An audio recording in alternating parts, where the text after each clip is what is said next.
Good evening, everyone, and welcome to Charleston's Candidate Night. Tonight's forum is community-led and nonpartisan.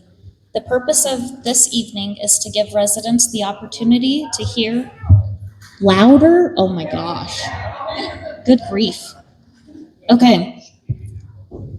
The purpose of this evening is to give residents the opportunity to hear directly from each candidate in a fair, open, and respectful setting.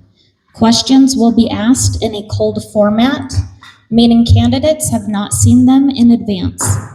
Each candidate will have equal time to respond, and rebuttals will only be allowed in certain sections as noted, and with limited time. We ask that everyone please remain respectful throughout the evening. This is about Charleston's future, not politics. Let's keep it positive, neighborly, and focused on our community. Thank you to the residents who submitted questions and to everyone helping make this event possible. Please note that Scott Solemn is not here tonight. He is out of town. After the event, the questions will be sent to him so he has the opportunity to respond. It will be his responsibility to share those responses with the community if he so chooses. Candidates, please remember that we have a lot of questions and want to move through them efficiently. Please keep your answers concise and within the time limits provided. Also note that you do not have to use all of the time provided. Okay. You now will each have 1 minute. We'll start with Michael Bauer for an introduction.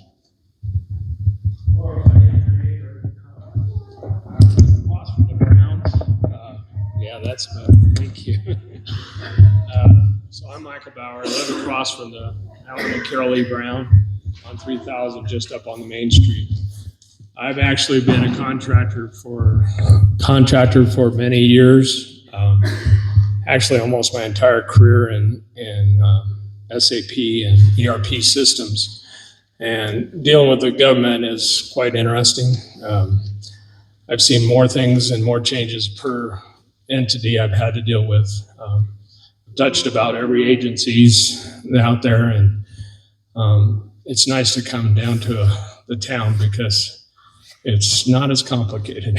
But my goal is always to help and work and keep these, not only my clients, but be part of this town to do the same thing, keep us on track, keep us going, and making sure we're making the right decisions. I believe in our town, if you recall, and I put it in my statement tonight, if you've seen it, I stated we needed participation. This is a clear... That's time, Mr. Bauer. Thank you. Okay. Thank you. Read the flyers. We'll move on to candidate Mark Mayer. I'm Mark Mayer. I've lived here all my life. I'm serving on the board now. I just want to keep Charleston the way it was, the way I was born and raised here, and I'm doing my best to that ability. Thank you. Good evening, and thanks everybody for attending. It's good to see at least there's some interest in our town. My name's Doug Clements, and I've lived in Charleston for 9 years now.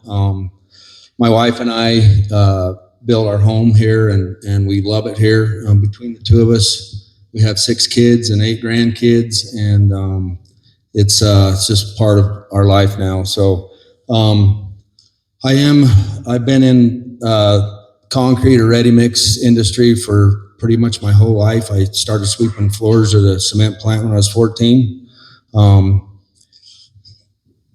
Quick story, I actually broke or smashed my finger when I was 4 years old making concrete with my grandpa in the backyard. So you can say it's just in my blood, but it's what I've done my whole life. Been pretty fortunate. I'm a founder of my own business, and I get to work with my kids every day, and my lifelong dream. Time to give back for me, and I appreciate the opportunity. Sean Taylor, like Doug, I've also been here for 9 years. I grew up out in the Uinta Basin. I grew up out in Utah, which is in between Duchesne and Tabiona. And you can see that a lot better now. So when I first moved here, I got fairly involved in the town. I got involved on the precinct level. I've been in precinct level GOP leadership basically the entire time since I've been here. I'm currently the vice chair for Precinct 530, and I've kind of always been on the fringes of politics. I was on the board of a group called Take Back Utah that fought for public lands to remain open, and I'm also on the legislative council for the National Federation of Independent Business. But I just love it here. It's got the rural vibe that I grew up with out in the Uinta Basin, and I really wanted to raise my kids in a town like Charleston, and like Mark, I want to preserve what we have here for future generations.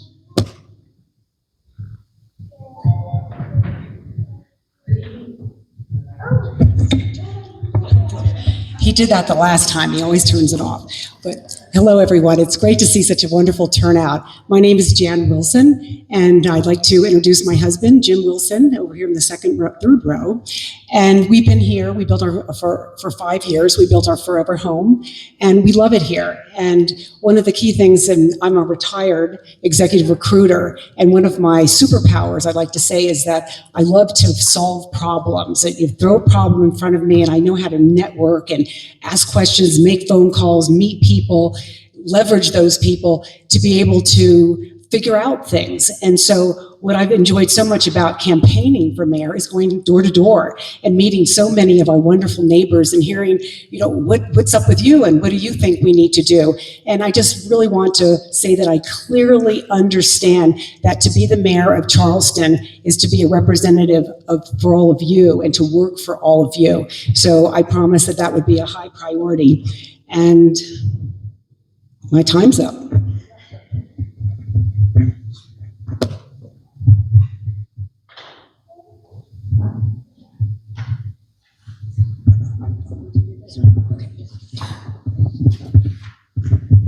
Okay, so describe your engagement in local government over the past 2 years, including any service on committees or commissions and your participation or attendance at town council meetings. And how has that experience prepared you to serve efficiently or effectively on the council? And you get 1 minute per candidate on this. And let's start with Mark with a big smile.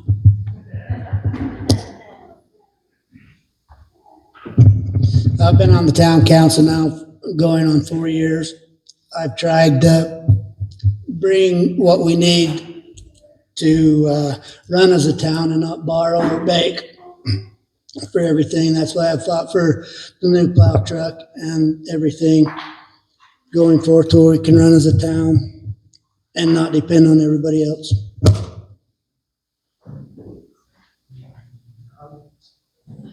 Any questions?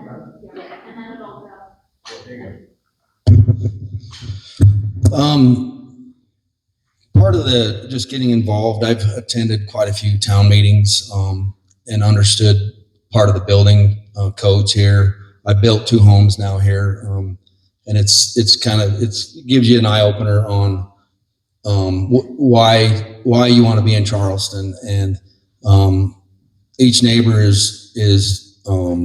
can do what they want to do, and that's why I chose Charleston. My neighbor can do what he wants to do, and I can do what I want to do. We're in the building code, and it's a good place to be.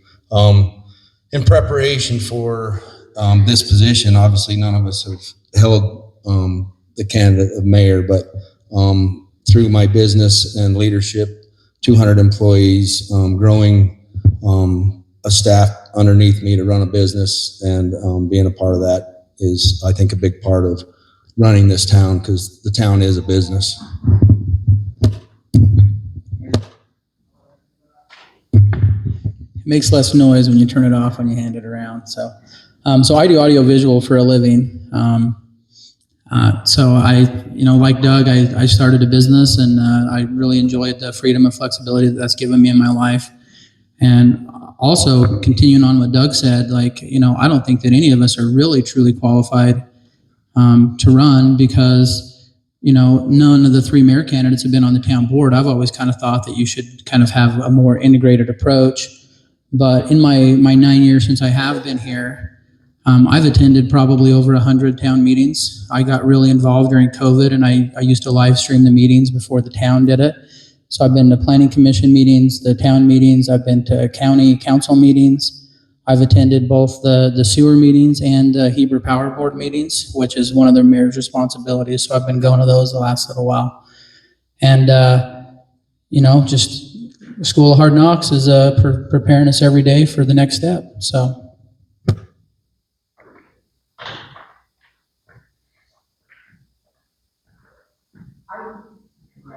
Sorry.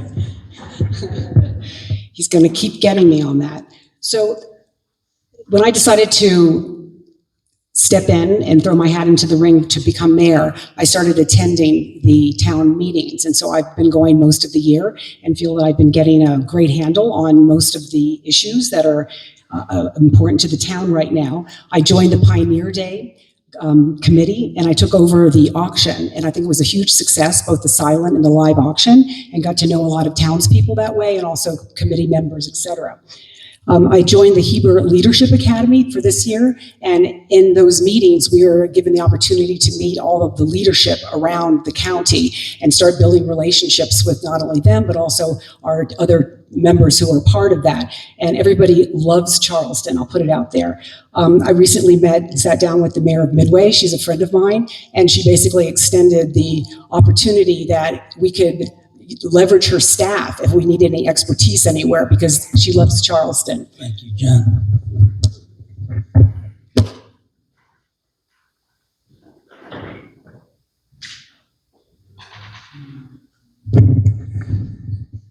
Yeah, a little background. I bought up my lot in 2008. I'm hoping to move into the Charleston real quick. Unfortunately, the market crashed within about 4 months after buying my lot. We started going to church right away, though, here, and got involved in a lot of the town meetings, even in the planning. Been doing it whenever I could. When COVID hit, I was able to do it a lot more. And I hit every town meeting and quite a few of the planning meetings, and I wanted to be involved. And I even so much that I even joined a couple of water boards as well. So it is a background, it's an interest to me, and our town is the priority. So that's where I'm at. Thanks. Thank you. The next question, we'll start off with Doug. This is 1 minute per question.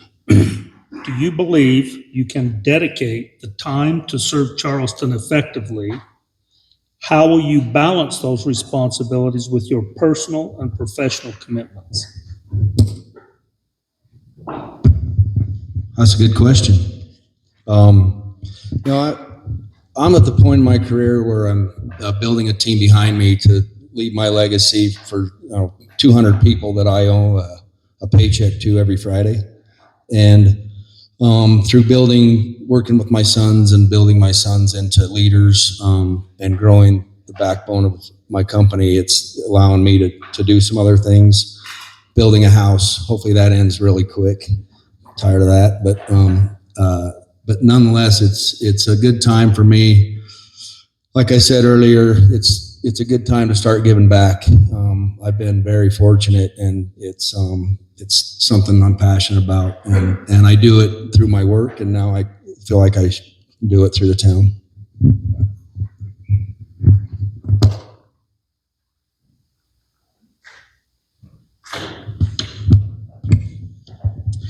So I'm a little bit younger than Doug, and his business is a lot bigger than mine. I've only got 11 full-time employees. He's got over 200, so my hat is off to Doug. That's really amazing that he's been able to build that business. The last few years, I've kind of prioritized having a less active role in my business. And this question is one of the biggest questions that I've got, is if I have the time to do it. So I generally go down to my shop in Riverton on Mondays, and that's basically it. So this entire year, I went out and mixed 2 concerts. One was Vernal's 4th of July, because I got a lot of friends and family out in Vernal. And the other one was a Tooele County Fair, because we were completely slammed that year. And I had a ton of fun, actually. I kind of miss going out and working shows once in a while, but I've got a really good crew of guys that enable me to have the time to be able to wake up in the morning and decide what it is I want to do. And I feel extremely blessed for that.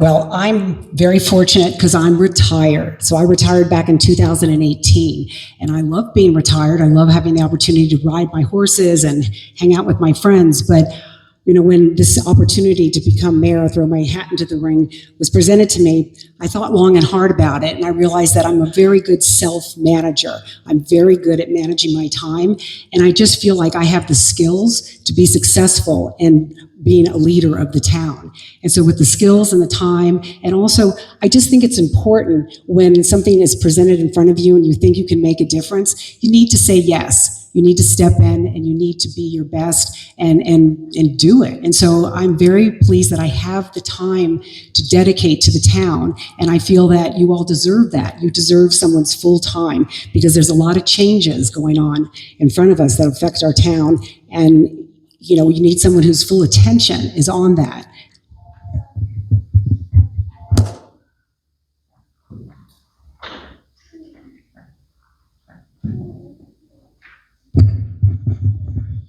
So I'm independent as well. I've been with my wife in a company since 2002. And because of that, I control my own schedule. I work on an average of 15 hours a day, but the nicety is I can adjust it. And I've been doing that. And I've done my best to make all of our meetings and be part. So this is no problem for me. I'm looking forward to working for you guys. That's where I'm at.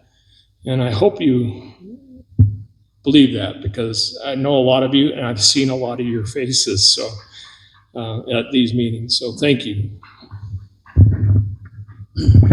I'm a head custodian in the school district. I do have to work, but I'm able to help whenever I need, and my boys have also helped when they've had to step in. There have been a lot of times they went out and helped plow snow. So whatever's needed, I'm there.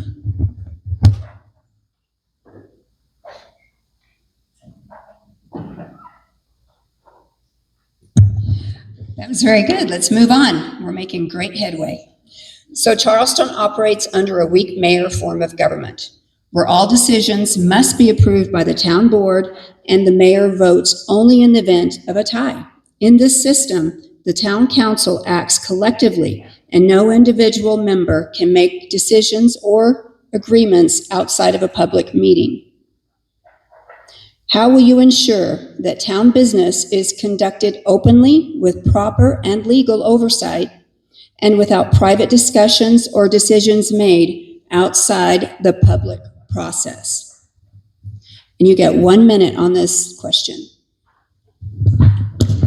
So, transparency is important. Like I said earlier, one of the ways I got really involved with this town was during COVID, I started live streaming all the meetings, because I feel like everything needs to happen in the light of day. And I was talking with Karen a little bit. I love the fact that the town started live streaming the meetings.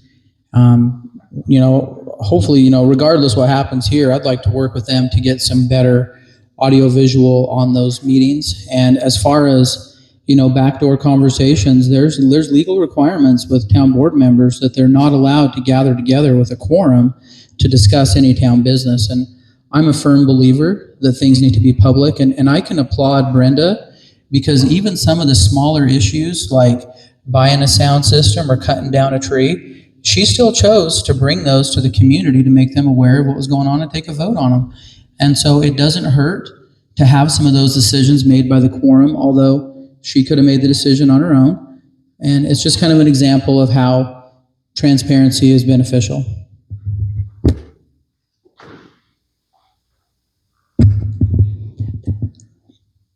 I think one of the issues the town has had in the past is trust. And that's because of the transparency. And people are spreading rumors and things are buzzing out there that aren't true, and it makes a bad environment for the town. And so the bottom line is, if there are rules to be followed, we need to follow those rules, because if you don't, then the town loses its trust in its leaders, and it creates all sorts of unhappiness and unrest. And so I believe fully that we all need to abide by the rules and to make sure that the transparency is there and that people have confidence that the town has strong leadership, and we won't have any side deals that make, again, the future unpleasant for people because something was done out of order.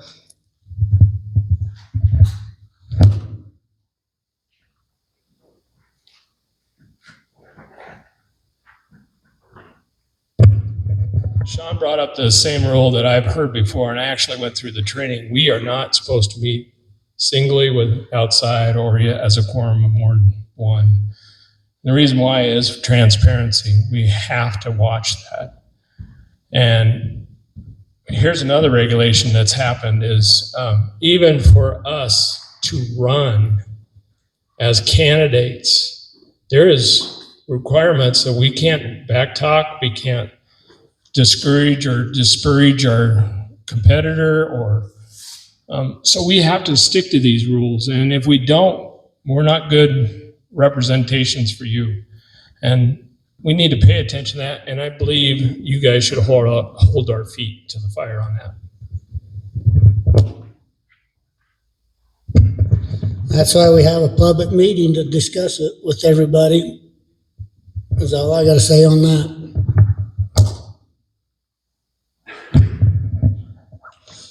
Open and above board communication is how we run our business every day. It's with integrity. We run by the rules, and the town has the same sort of thing. We recently joined a publicly traded company, so we're governed by Sarbanes-Oxley, and it's similar to what the town has. Everything has a process and a procedure, and you follow it, and that's the model we run with every day.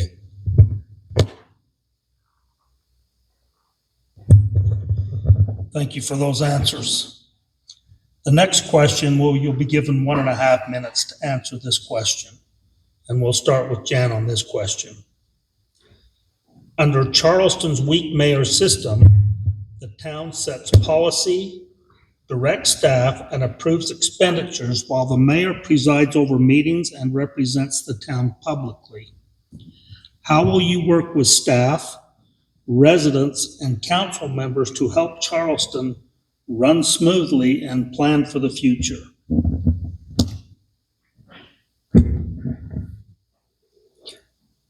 Well, having attended the town meetings for most of the year, I commend Brenda and Karen. They do a lot of work because there's really 2 staff members and a few extra folks who are more part-timers. And there's a lot of decisions that need to be made and a lot of backgrounds to dig out, a lot of paperwork to process. And it's really hard for 2 people to do it and to keep the councilmen all to date, so that when it's time for a meeting, a committee meeting, and they sit down and they're given their books to read, it's just, again, getting all that information together and getting the expertise to feel like everything's been researched correctly. That's hard for just a small group. So my big thing here is, if I was mayor, I believe in teamwork. I believe in getting the expertise from the town members to come in and help and be part of committees, because as we go to look at updating the 10-year plan, we need to bring committees together for each of the sections of that plan so that they can go out and meet the townsfolk, as well as all of us do that, of course, but meet them and hear your words and have you involved in the committee so that we really build something together that will then set the roadmap for how we govern going forward. So I'm a big believer in teamwork. I'm a big believer in putting people together and bringing up making committees, but also I'm a big believer in making alliances. There's a lot of people out in the county and in Heber and in Midway, et cetera, who have so much experience and are running the governments over there, and they love Charleston, and they would be happy to lend their talents to all of us and their experiences to help us make decisions. So it's not a solo job.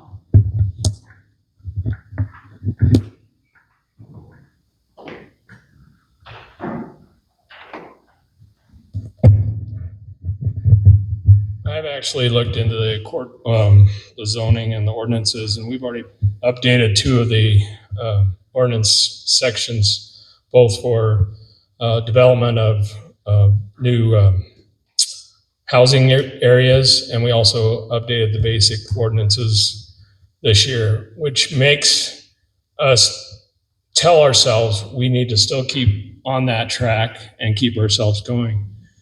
As far as us, we need to do our best always for you, and we need to put every single subject we have to talk about, not only to us, but to listen to you. And I want to keep us on track. I want to keep our team, and that's what we're going to end up being when you guys finish electing us. We're going to be a team, and we have to do this right. This next 4 years is a very growing season for us. And we have so many more decisions to talk about. So many things like taxes as well, and not only our zonings and other ordinances that we have to deal with, but we have to look into both commercial and residential if we are going to grow anymore. We are 600 people short of becoming a city. So when we pay attention to this growth, and if we bring any other sets of land that is not part of our city, we got to pay attention, and we got to pay attention even more. Thank you, Michael. That's time.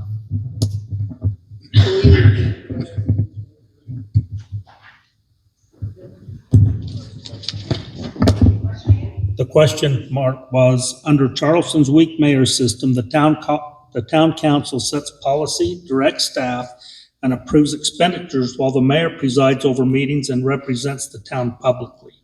How will you work with staff and council members to help Charleston run smoothly and plan for the future? Well, that's why right now we have a budget meeting every year, and the board members can come and we put the money where we think that it needs to be put. And the ordinances, I like the zoning that we have right now, that the RA2, to where it can't get any bigger, because when you do, if you get more rooftops, it's gonna cause more work. And you're gonna have to have more people here working, you will become a city. And that's when your taxes will go up.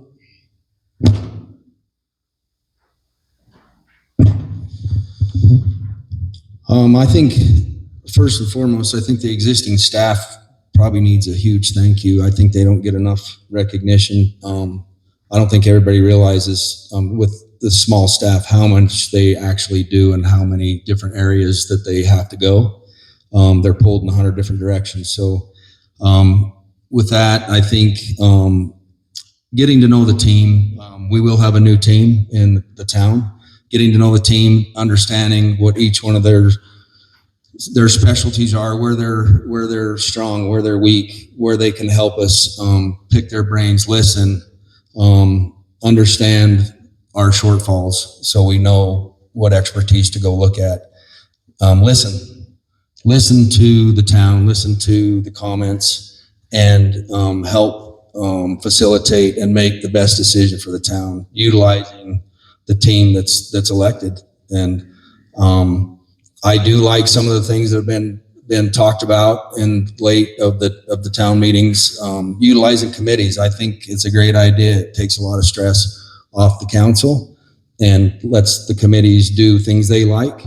Throw a party, do 24th, whatever those issues are.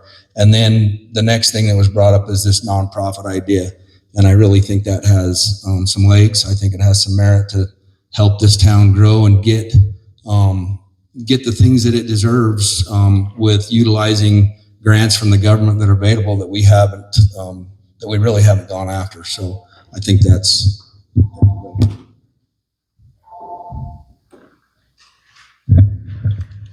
So I'm going to second what Doug said. Our current staff has done some really great things for the town, and I don't think that they get enough credit for what they do. I've sat in a lot of meetings where we get a little bit off in the weeds, and you got this man named Brian Priest who steps in and kind of gets us back on the rails, and gets us on the straight and narrow. And I, in my limited experience down here during the day, just kind of watching Karen, she is a one-man army. She basically has all the hats on all the time, answering the phone, doing all the things. And so our staff do a lot. And at the end of the day, like, I know how to run my businesses, but I don't necessarily know all the ins and outs of the town.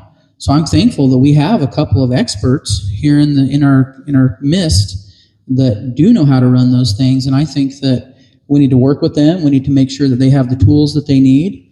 If we need to have additional maintenance equipment, if we need to have things that are going to create more effective way to complete a job, then we need to have those things. And so, I just think that we need to continue to work with them, and we need to bring in specialists as we need to, and keep going.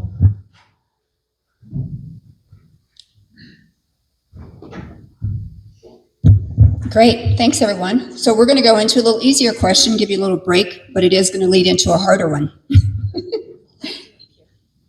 Yes. So you get 30 seconds if you need it. I'm going to hope you don't. Are you familiar with the town's zoning ordinances, and do you know who the town's zoning administrator is? Please, yes or no to each one of those questions.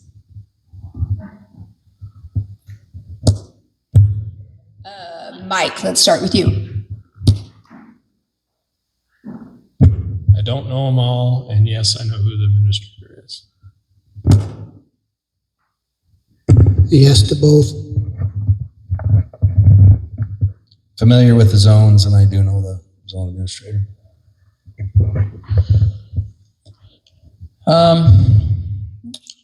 I go off on a tangent, but yeah, I mean, I know the basics of how the zoning and how the zoning changes work. So I'll just, yes.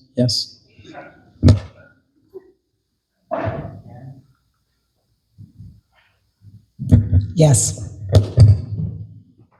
Thank you. These are going to go quick, huh? Question number 2, you'll be given 1 minute. And we'll start with Mark Mayer, please. The town often receives complaints regarding perceived code violations. How do you think these complaints should be handled? Recently, we've had a lot of complaints and nothing was getting done, and Don has been great. But we have got an attorney now that we are getting to where we're starting to nip them in the butt.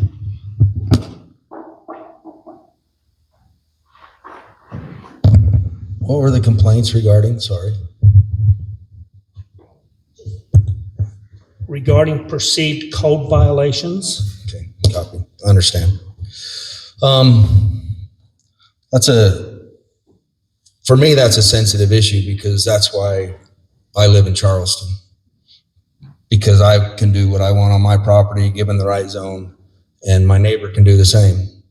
And everybody has a different outlook on how they live, how they take care of their property, or what they have on their property. And I think we all need to be cognizant of one another and our property values and how we all look as a town, and how we represent ourselves as a town. But to each their own, and I, represent yourself and your land the way you want somebody else to take care of you. So that's my take. I believe in private property rights. I don't want to be told what I can and can't do on my property. Now, I realize that that's within reason. If I'm throwing a big festival on my property and it's blasting the neighbors out, that might be a problem. So as long as the things that are happening don't impact your neighbors in a negative way, then I think you should be able to do it. Now, that being said, back when Bob was mayor and they received complaints, he would go and knock on their door and very nicely say, hey, can y'all please get it together? And I thought that was a good, way to handle it for the most part.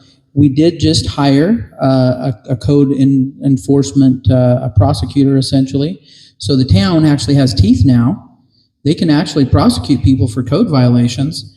And that kind of raised a hair on the back of my neck a little bit because I'm a little bit redneck. I've got some broke down cars in my backyard. And, I think that as a rule, we should handle those very, very cautiously, and we should encourage neighbors to have good coordination and communication between Thank each other. you, Sean. Time. But ultimately, we should be able to do what we want on our own property.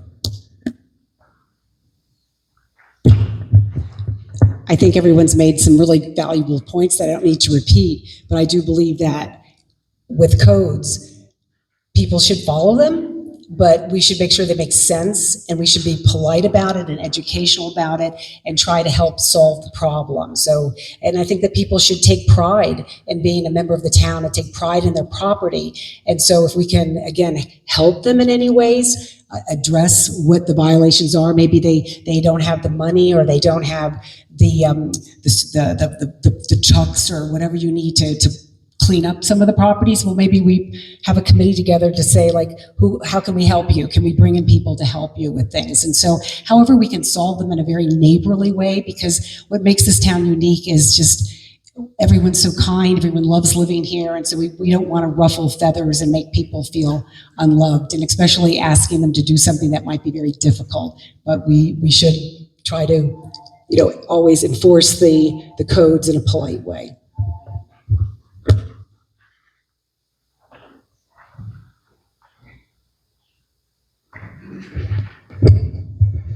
I built my own house, and I got a couple warnings on codes. One of the things that I learned is building a house, you should have been told up front about some of those codes, especially while you're building. And we've seen other violations where some of them have been brought up where people have violated their sound ordinances and so forth and so on. But it's right, we have to pay attention to our codes, and maybe once in a while we should actually publish the codes out to everybody, because I haven't seen them in a long time, and I just happened to glance at them today of all things. But when you really need to pay attention, but those codes helps us stay neighborly, but at the same time, you're right about private property, and we should be able to do what we need to do, but we shouldn't offend others, and we need to come together as a group and look at each case and say, hey, what can we do to make this kind and right?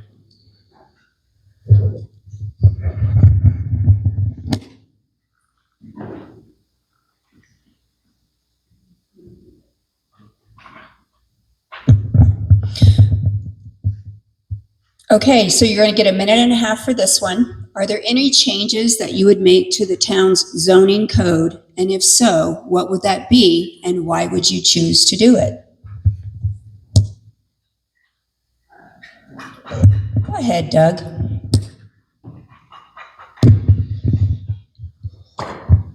I think that's a loaded question, because to change the zone in some instances would be to change the density of the housing.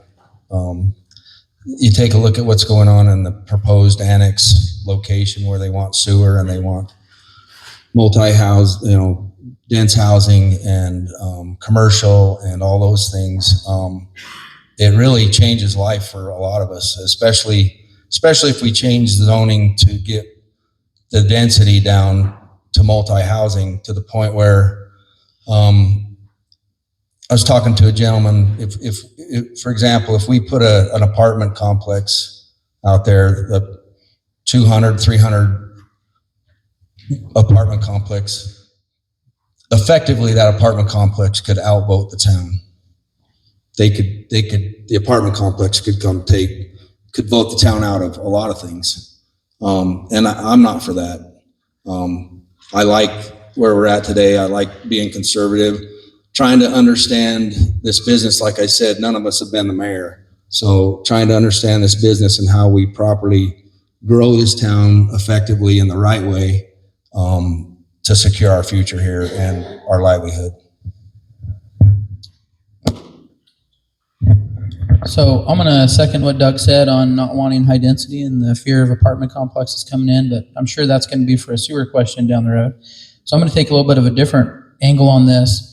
I started my business down when I was living in Sandy, and it was a cottage industry that was able to eventually leave my home and go off on its own and be an all grown up business. And when I first moved here, they changed some of the codes to make it extremely difficult to run a business out of your home.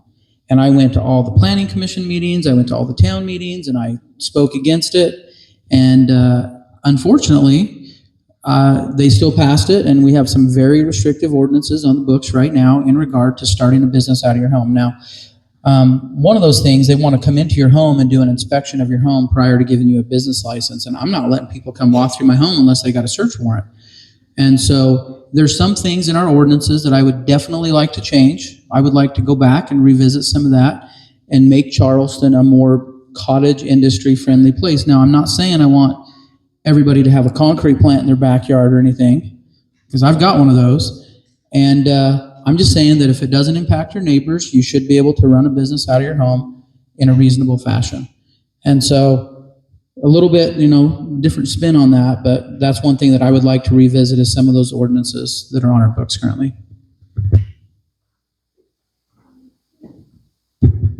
Well, I think you both made great points, and so it's hard to go all the way down the line and keep answering the same question. But again, if you're talking about zoning, when it comes to what can be residential, what can be commercial, what can have small businesses, I think again that these are really important questions, because right now, if our biggest source of revenue for our town is our property taxes, and we need more money for the town, well, don't you think they might raise our property taxes? So we need to look at our zoning to make sure that we can bring in the type of commercial and small businesses that will bring a new tax revenue line to our town. And so I think it really comes down to, again, we're at a critical stage at our town and our growth, and we need to really analyze all of these things very carefully, because the decisions that we make now in the next 4 years are going to really impact what goes on in the next 4 years, and the next 4 years. And we can't lose the opportunity to figure out new revenue streams by just saying, oh, we don't want to change anything. We want to keep the status quo. So I think, again, getting smart people together and getting consultation and really looking at our zoning codes carefully and make sure that we're forward thinking and get a plan in place that's going to work for the town in the future.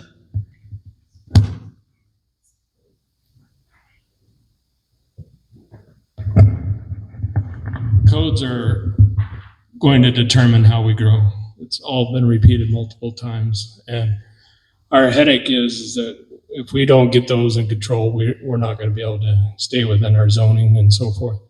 Our biggest problem and the biggest discussion, and everybody's been hitting it, and we'll get the questions regarding it, is what do we do with the 100 acres? And what happens when we annex them? If you take our statutes today, they can only build on a house on 1 acre. Okay, well then that forces us into the sewer and all those other problems. If we build 400 houses on 10 acres, probably a little more than 10 acres for all the streets and whatever, it's a change. But we really need to think, as we're annexing that whole area, setting up codes or placements before we do, because many times we have these people walking in and they run over this little town. We don't want that anymore. We want to be able to set our own codes, and we want to set some standards. It is detrimental in these few years that we do that. And think ahead, be more responsive, try to grow and do our best to represent and keep it low residential and handle the commercial. So we have to really think about what our codes are going to be in our zones. And it's very important at this time. We need to find some way to get to commercial to help, but keep the residential down. Thank you for those answers. We'll move on to the next section. This next question will be given 30 seconds. We'll start with Sean. This question is, amazing enough, have you read the current sewer contract? Yes or no? We'll start with Sean. Have I read the current sewer contract? I have not, but I've pulled it into ChatGPT and I've digested it at length. Thank you. Yes or no? Went through and studied it. I got 30 seconds. Okay. So I think it's not bad to utilize technology to go through and digest some of those things, because I don't know everything. I don't understand legal speak, but we have tools that do. Thank you. I have not read it word for word, but I feel that I've gotten a good understanding of it from attending the town meetings and talking to the councilmen and to the people involved in the contract negotiation and setup itself. And so, no, I've not read the full legal document, but I've gotten a very good handle of what the issues are. Yes, I've read it multiple times and brought up all of our situations and what we're being held to as a town. It's very important we pay attention, and we need to continue on the path of getting that either straightened around on our behalf, which I don't believe we should at this point because the town's liable, but that's my thought, and we need to keep going. Yes, I've read it and don't like it. Voted it down.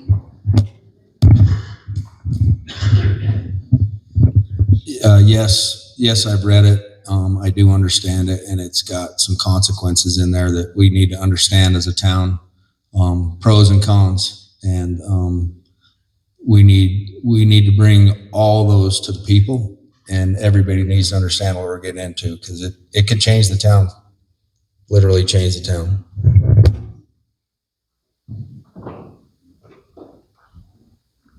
Very good. Thank you, everyone. Next question is going to take some thought, up to 2 minutes. You don't have to use the whole 2 minutes, but if you need it, please take it.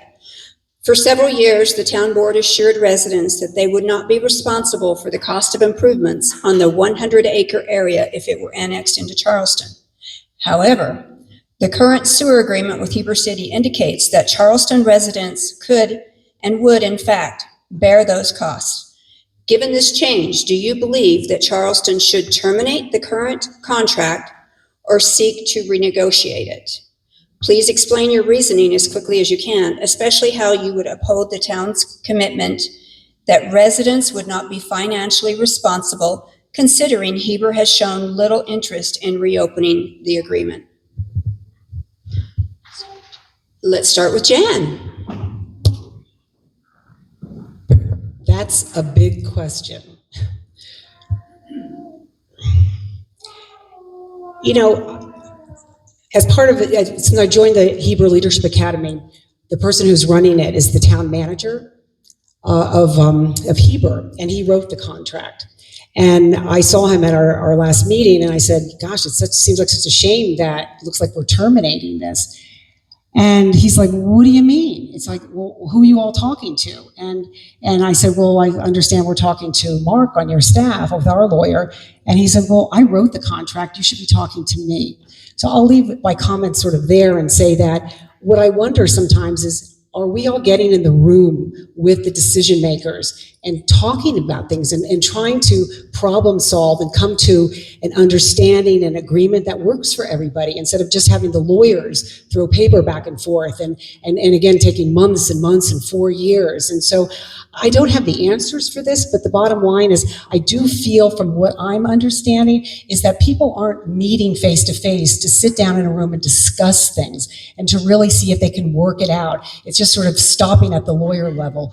And so I don't want the townspeople to bear the costs of this sewer contract, but isn't there a way through evaluating that possibly the revenues that are going to be generated from the commercial property will really offset future expenses, maybe, or that, you know, it can be worded in a way that it doesn't fall back on the people, but getting the right people in the room and really truly understanding what's trying to be accomplished. And so, do I want to terminate it? Yeah, if it's going to fall back on the town, but is it possible that there could be great revenue being generated from this that would help the town? So I just don't think we should walk away till all the parties are in the room and really have a chance to hash it out.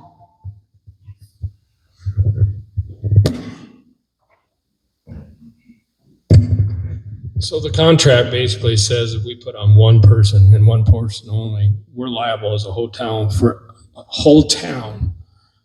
any dollars that they need to fix Heber's pipes, in a nutshell. And so what happens is then it comes back on us. And that's the biggest issue about the whole contract. It comes back on us. There is some new things or some things that were never explained. In fact, I don't know why we haven't talked to our lawyer at the time that happened to represent both cities and get a clean understanding Why isn't he liable? Why isn't he being held or questioned? Don't know. But even after Clayton looked at it, he brought up we're held liable. And so to hold a city liable creates some problems. Now, he'd already done some rough checks, and they already said they really weren't interested in working with us. He's tried to get a hold of the counselor, and according to the report last Thursday, he's gotten no results from them. So that's a problem. But let's be honest here. Yeah, maybe it's salvageable, but us being held liable at this point, it's not a good thing. Can we do a special service district? I've been researching that. That is a possibility, but you have to hold everybody in that circle liable. But we can't get it back into the contract, and that's the problem.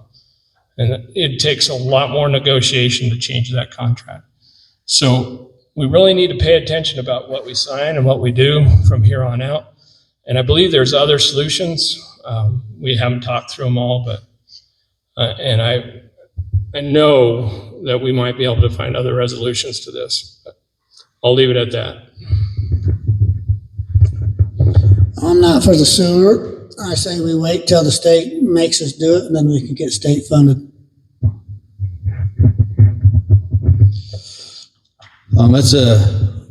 It's one of these between a rock and a hard spot because we do need growth. We need revenue to grow the town and do our improvements, but we want to manage that growth and how we do that. I think I agree today. We can't go forward with the agreement that's there, especially even if you put a big commercial something out there and they default, the town gets left holding the bag, and we just can't. I don't think that's what the town wants. If you listen to the people, that's not what they want. Yeah, the majority of them don't want it.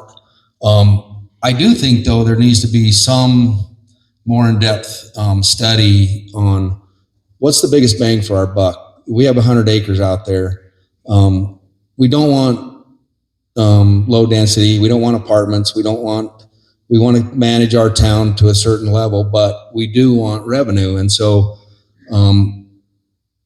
tax revenue is a little tricky. It's really tricky because when you take a look at the amount of taxes that we pay, both in property tax and sales tax, we want a big commercial company to come here and generate a bunch of revenue so we get tax base. Well, that tax base, we get pennies on the dollar for the tax base, what's left. And so in order to get a significant amount of revenue, we've got to invite a significant company to be in our backyard. And if that's what we're after, I'm not sure. So it's a tough decision, the growth and managing the revenue of the town, and make sure we use it and grow the town wisely. So my big brother Jeremy lives 2 doors down from me, and he works for a wastewater company. And Trent Davis lives across the street from him, and he works for Heber Valley Special Services District. And as everybody knows, we have a seat on the Heber Valley Special Service District because we were involved with the creation of it, and ultimately we have some financial obligations to it. And when I was at the last sewer meeting, I just kind of expressed that it was kind of interesting that we had that seat. And we're there voting increases for Heber's residents on sewer. And they said, oh, well, eventually Charleston's going to have sewer. And I was like, okay, that was Heidi that was telling me that. It was the mayor over Heber. And the more that I went out and knocked doors and talked to people, I've realized, by and large, nobody wants it. Sewer equals density. If you bring sewer in, you're going to get density. There's no way around it. And like Doug said, if you get one apartment complex here, we only have 350-ish registered voters, depending on how many more Bob got to register. And you could have one high-density housing development that comes in that would now have a voting block that would outvote us. And if you have people who are renting in those apartments, they're not full-time residents, Charleston will become whatever they want. So there is a huge danger in having sewer come. And, this is one of the things that Alan Brown understands. He had this opportunity years ago, and it was ultimately voted down. And so, back to Doug's point, the tax revenue that we get off of a big business is only 0.5% of sales tax. And it would take a Home Depot, it would take a big hotel, it would take a lot of commercial to potentially offset the risks that were taken with the sewer system. And that sewer system in that contract had these lift pumps that are known to fail. So I'm with Mark. I don't think that we need traditional sewer here in Charleston.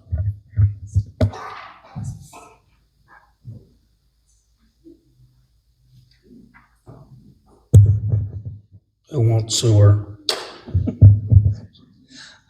Next question, 30 seconds per candidate. This is a yes or no question, please. Are you in favor of the 100-acre annexation? Yes or no? We'll start with Michael down on the end.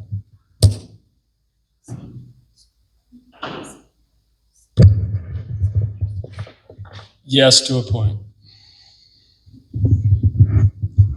No. Under the current agreement, no.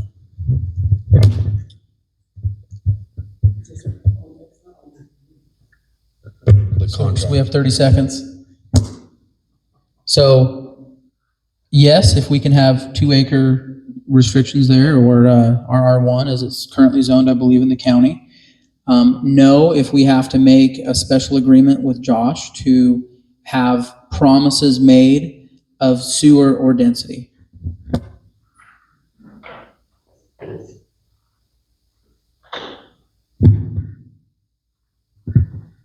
Again, there's so many sides to this question that it's hard to say yes or no.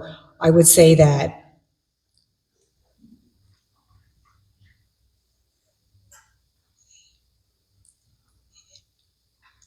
I think that we should consider annexing it with provisions that are good for our town. We should consider it. I don't want to have a flat out no.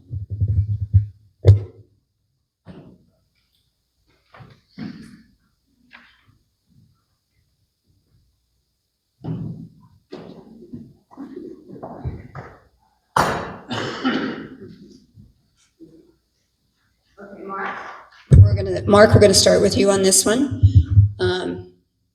How do you define responsible growth, and what does it mean to you? Responsible growth is keeping the way it is, RA2s, and keeping it the way it was when I was born and raised here. Keeping it simple. We can try to keep it how we can control it with the RA2s, and no smaller than that.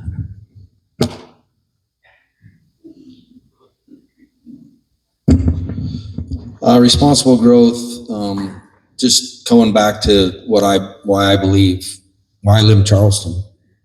Grow the town the way it's been. There is room for growth.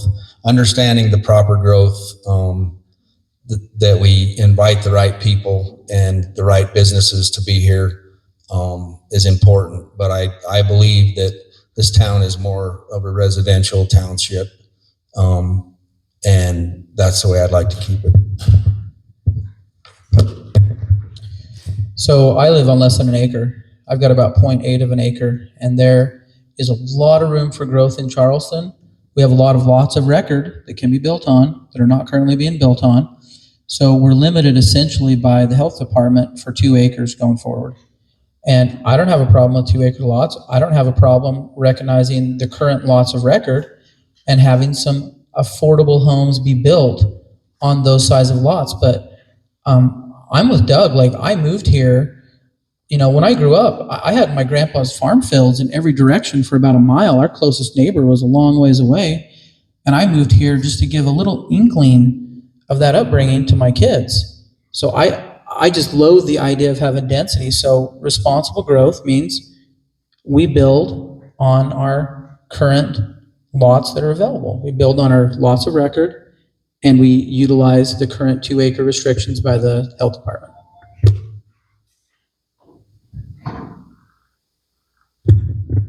As I've been meeting with other town leaders around us, whenever I tell them that I live in Charleston, they all sigh and they get real nostalgic looks in their eyes, and they're like, Oh, wow. We just wish that we could look at Charleston again. You know, the Midway and Heber's growth, it's distressing to everyone who's there. And so they look at our town and we're sort of like the last holdout. We're this beautiful, beautiful gem of a town. And that's why we moved here. We want to see it rural. We want to see the open spaces, and we want to keep it that way. And I think to do that, we need to have a good, strong town plan and make sure that our plan has all of the provisions in it with the ordinances and everything else that you need to make sure that when people make proposals for development, that it matches our plan and that we can disapprove it or approve it if they meet them. But we need to be organized, and we need to basically, step up our games and get buttoned up. And we need to make sure that we have everything in place and in order to prevent the big developers with their expensive lawyers coming in here Thank and you, bullying Jen. us. Kind. And so it's all about planning and being organized. I stated before, our problem with that area is that we have to be proactive no matter what we do. And the reason why I said yes is because if we don't control what happens up there, we lose that. So however we answer that question is us keeping our growth to, like everybody's mentioned, we got to keep our own growth and we got to control it. And if we don't, it'll be taken away from us. If we walk away from that area, who knows? Daniel could walk in, Heber. I know that it's not always fake, guys. We've already had some of the people talk to Heber. So the key is that we really need to pay attention to our growth this time, and we need to set the precedence of how we're going to do that.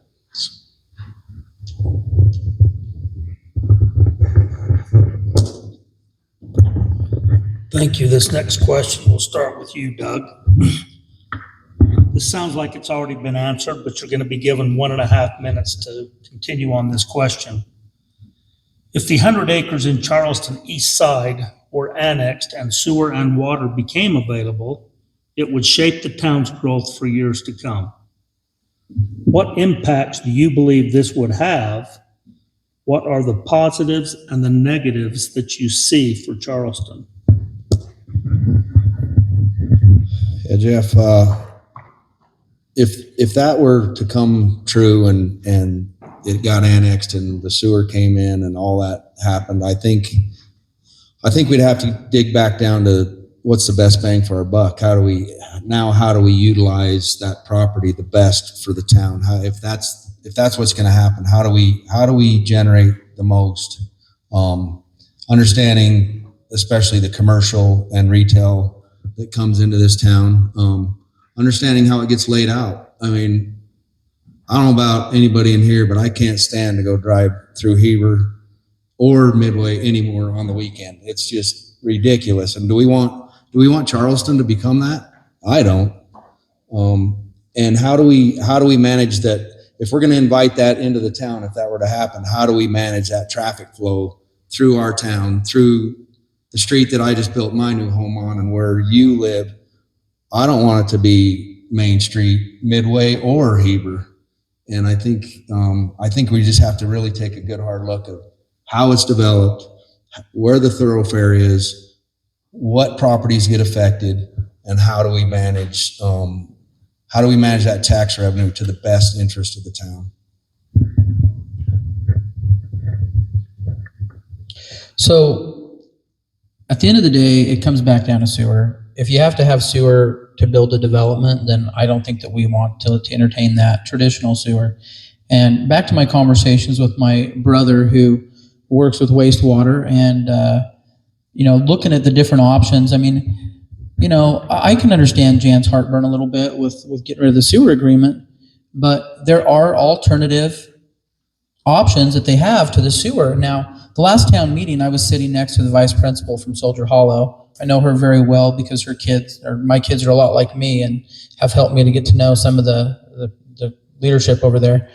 And I asked her, I said, has your septic system had any problems since it was put in? And she said, no. She said the county's always monitoring their nitrogen levels, but she said they've been completely fine.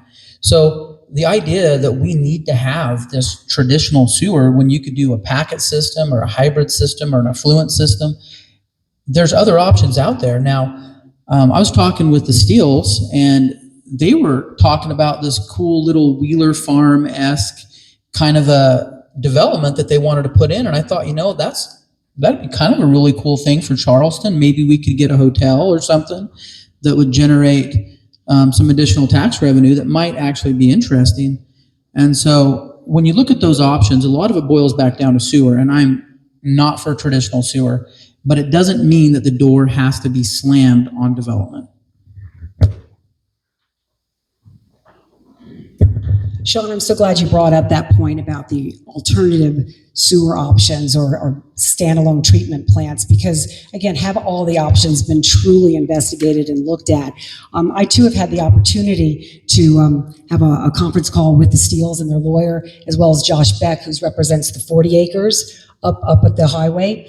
And what is interesting, again, I'm not standing up here for these developers, but I think, again, conversations have to be had to truly understand what they're thinking. And what the first thing I took away with is they love this town. They love Charleston, and they want to help the town. They want to help the town get revenue so that we can, have revenue here to increase our budgets, et cetera. And what their goals are, like Sean said, is they want to develop something beautiful, something that we would be proud of. With the 40 acres, there's a lot of comments about they want to develop apartments, but in my conversation with Josh, he's like, I just put together a proposal based on the study that was done in the past, and I didn't have a chance to really present what I wanted to present, which would be, again, commercial at the highway, it would be probably townhouses in the middle, and then larger lots towards Charleston. But again, I'm not representing here the developers. What I'm saying is that we need to get people in a room and talk about it, and to share the visions, and to say, like, well, is this good for the town? Can this work out? Are there alternatives to the sewer? But we can't just wholesale just say no, because development's going to happen. And if we can control it and be a part of the decision making and get partners that really do care about the town, let's have a conversation. But again, we need to be. Thank you, Jan. Time. If you annex that in and get the sewer down here, then people's gonna go to the legislature and they're gonna do whatever they want. They'll turn around and sue Charleston town, and they're gonna build what they want up there 100%.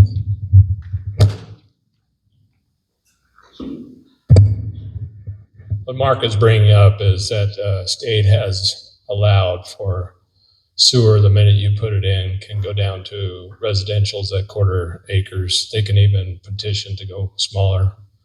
They can even request clear down to high density and ask for those changes and possibly overrule us. But let's be honest, we can't do sewer without water. And we don't even know if they have enough water shares to provide culinary and whatever green area they have to water. We don't know that. And that's a big question as well. So without water, we can't have sewer. Without sewer, we can't have water. It's got to be, those two pieces have to be answered. But one other piece I want to drive at you, exactly what he just said about going down Heber. There is so much retail now open and not moving over the last year and a half. They don't publish those figures. We don't see those figures, but they have a downturn in their commercial area. So when we choose nice areas or whatever on our commercial, if we're going to go that route, we need to make sure it benefits us and doesn't slam us sitting with property there doing nothing. And then they're going to want tax credit, and they're going to want all these other exceptions because it's just sitting there. So it is a big undertaking for this whole city if we head down that path of commercial and partial residential, because like he said, we could be overrun and lose when the minute sewer comes in. So.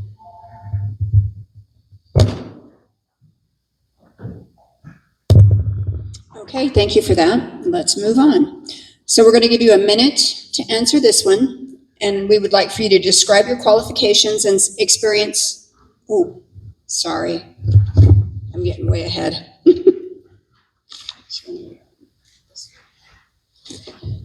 When Charleston's population grows beyond 1,000 and transitions from a city to a town, it will require expanded services such as a building inspection, record keeping, engineering, public works, planning, zoning, enforcement, legal, animal control, and of course, the beloved policing. How should Charleston prepare to meet these growing needs, and how would you fund those services responsibly? Sean. So at the last census, we had 436 residents, and that was a couple of years ago. So I anticipate it's probably closer to like maybe, we're not 750. It was 436. So we're probably around maybe 450-ish. There's 350 registered voters, so there's not a lot of kids. I don't honestly believe that we're going to break that 1,000-person threshold unless we let the developers control things. Then we could break that extremely fast. But as long as we resist traditional sewer, we'll probably be okay. So as far as funding those things, when a town does cross that threshold, when Charleston crosses it, in Sean's humble opinion, in about 17 years, then there are actually grants and there's additional funding that comes in from the state. So our budget last year as a town was about 1.2 million. And before that, it was actually 400,000 less. It was closer to 800,000. And the last I heard, we have about 1.6 million currently in our accounts over the town. So Charleston is doing just fine financially. We're managing our budget. We're taking care of our, obligations. And so I don't believe that we'd have any challenges to fund that growth when it comes. But once again, with how small Charleston is, less than 500 people, if we maintain our course, which I believe we should, we're not going to break that threshold for a lot of years.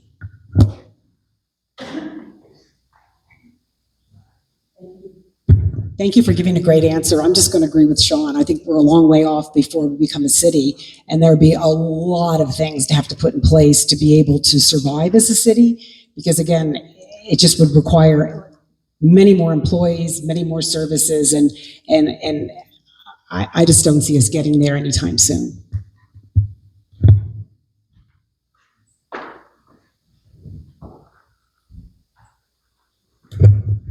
So last I looked this spring, we were at just under 398 people in the whole city. So that tells you if we got 350 registered voters, how many young kids we have around.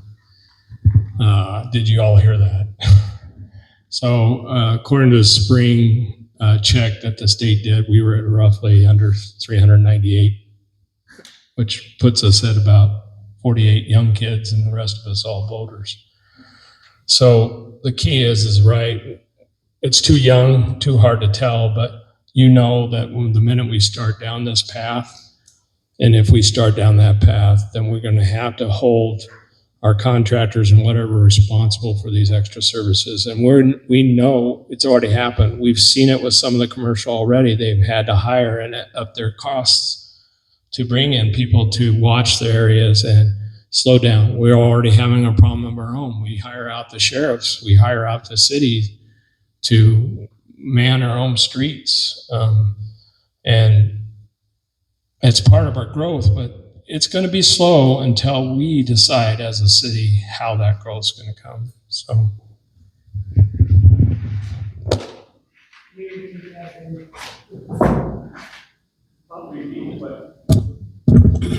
The question was, I'm going to repeat it. When Charleston's population grows beyond 1,000 and transitions from a town to a city, it will require expanded services such as building inspection, record keeping, engineering, public works, planning, zoning enforcement, legal, animal control, and policing. How should Charleston prepare to meet these growing needs, and how will you fund those services? With that, we'd need to find some way to get commercial here, good commercial, and if not, your taxes are going to have to be raised. For me, I really hope that I don't see that day when this town gets to 1,000, if it does, and I think that's why we're here to discuss how we manage that growth. Because when the town becomes 1,000, if it does while I'm here, I don't want to be here. It's going to be Midway or be Heber City. And when you take a look at everything that was mentioned. Once you become a city, what your obligations are and the things that you have to do. At that point, 1,000 people can't fund that anyway. So now we're back in the same hole, not being able to fund the growth. And so if we manage it and not get there, we're better off.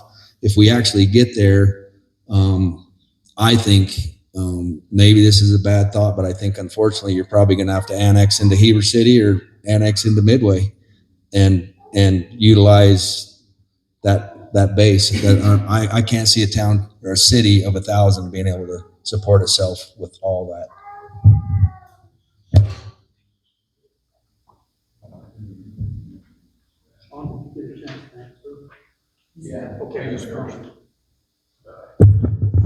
Okay, we'll start this question with Jan. You'll be given 1 minute to answer this question. Describe your qualifications and experience related to budgets and policies. How comfortable are you with reviewing financial statements, setting priorities, and making physical decisions for the town?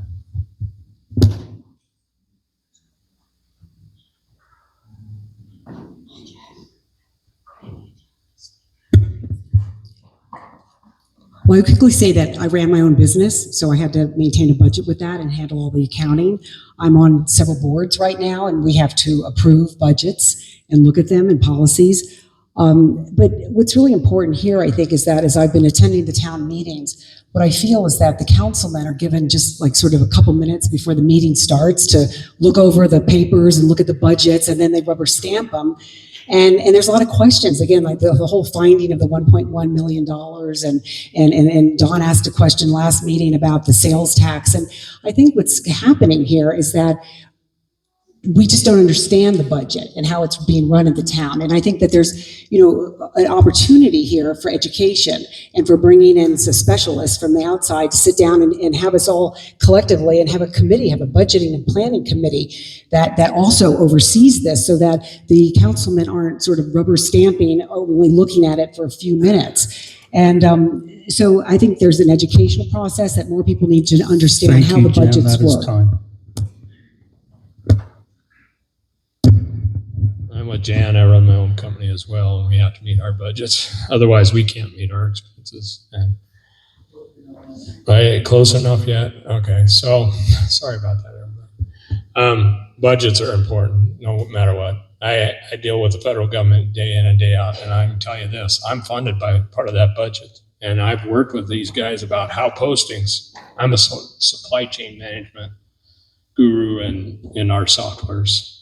And the key is that I affect them, they affect me. And if we don't keep it straight, we have a problem. And I too many years, year-end closings, have I had to go through and check all the check marks and see where we posted and so forth and so on. Budgets are our key. And I'll be honest with you, I've been trying to learn more about how a state and a town does theirs because I worked too many times with federal. And I see what happens, and I see where we have to manage capital funds and so forth, and my time's up, so. On the budget, we get it the night before where we can look at, and it is a separation of duty that is for the mayor. We are seeing it the night before to where we can look and see where the money goes and what is being paid and what is not. The budget, that's part of my everyday world. We run off of budgets, forecasts, actuals to forecast. That's just part of life. And this Charleston's business is no different. I do believe that we need to be more transparent. I believe we need to show the numbers to the town and let them understand where we are and why we're at. Maybe not into the weeds at the meetings, but high level numbers so we understand, and let the town have some say and understand why we're discussing growth or not growth, and why we're discussing revenue or no revenue.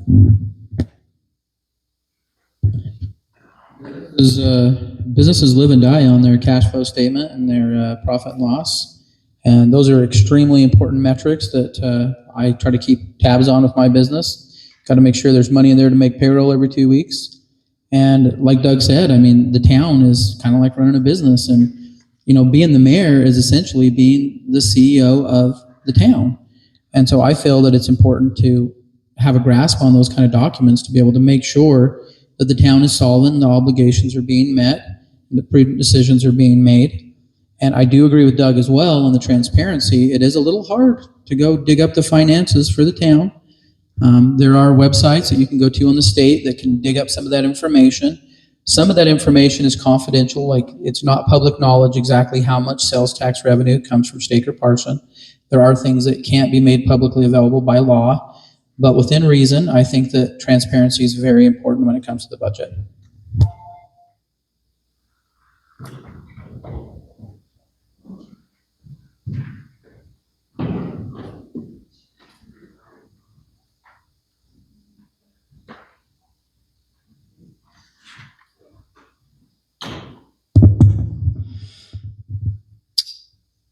Okay, this is going to give you a minute, and we're going to start with Mike. The town currently has over 1 million designated for capital improvements. State guidelines allow up to 35% to be held in savings, with the remainder used for approved capital projects. Knowing this, how would you prioritize and spend these funds responsibly?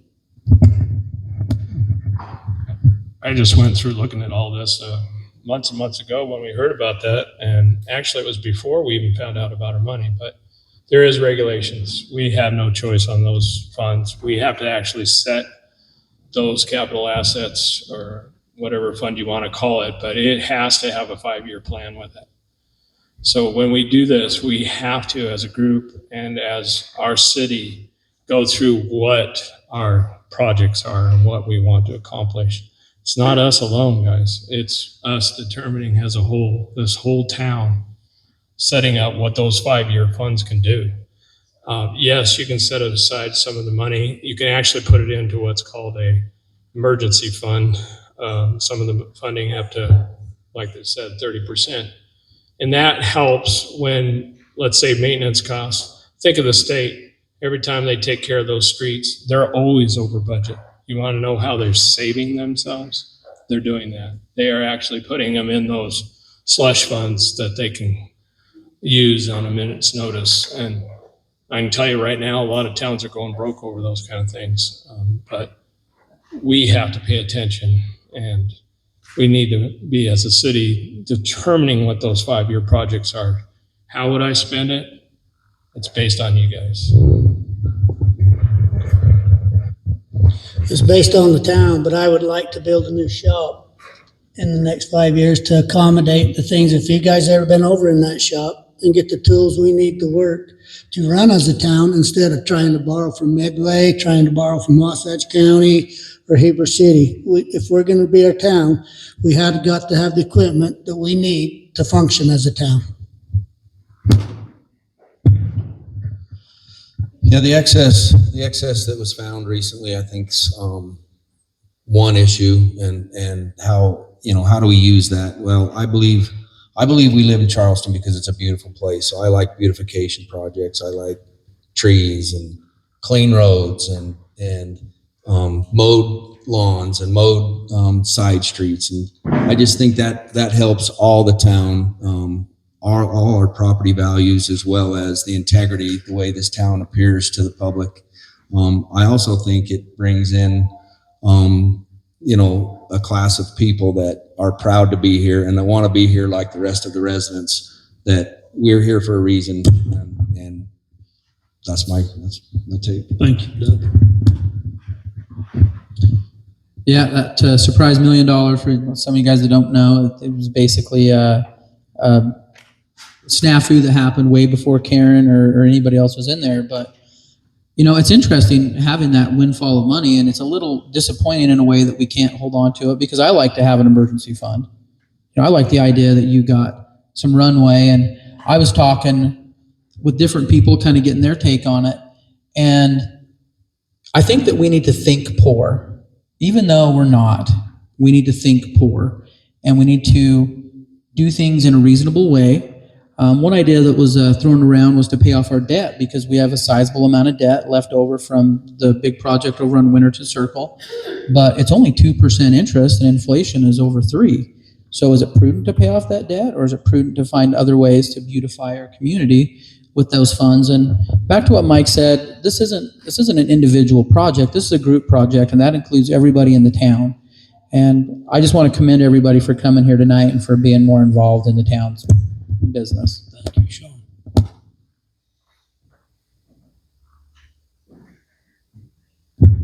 I think all of you have made great points, and so I don't want to be redundant, but it's very interesting that we have this $1.1 million that we need to figure out what to do with. But I think the bottom line is that, we have hired a consultant, Lisa Dudley, to put together a 5-year capital improvement plan template, as I understand it, that we can then plug in the projects that we all as a town decide are the priorities on how to use that money. But there's some very strict, high restrictions around how it can be used. And so for us we're all just guessing at this point because this is all new for the town as to how to work it out, figure it out. And so I just think that we all agree that this is a town effort and that we should make wise decisions. And I loved your comment about thinking poor, because I think, again, we need to slow it down and make sure that we're not living above our means and spending the money frivolously.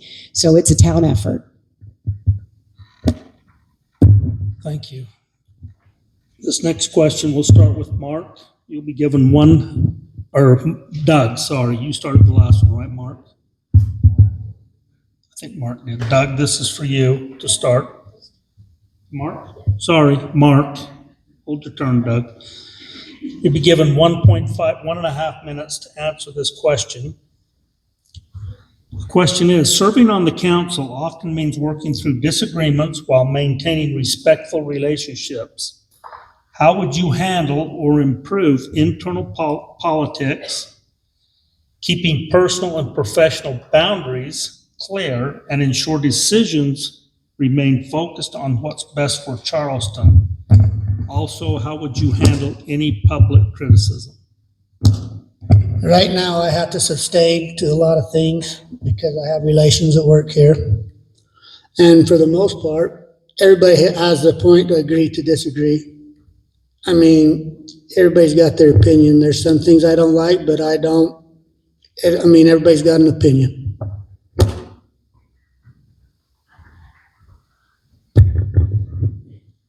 And we all get in a meeting or whatever, and we all think our point is the right point and the only point. And through business and through growing my company, realizing that I don't make every decision anymore, and we rely on people that have different expertise. We have a CFO and we have a vice president of sales, and you take a look at that team that you surround yourself with, and it's just similar to the council that you surround yourself with that gets elected. Who has the strengths and weaknesses? Utilize them. Learn to listen, and communicate appropriately is a big thing. Not overwhelming, not overtaking, not raising your voice. Listen when it's time to concede. When there's a better idea than yours, you're not the smartest guy in the room. You don't need to be the smartest guy in the room. So surround yourself with good people. Listen to the town, and I believe the right decisions will be made.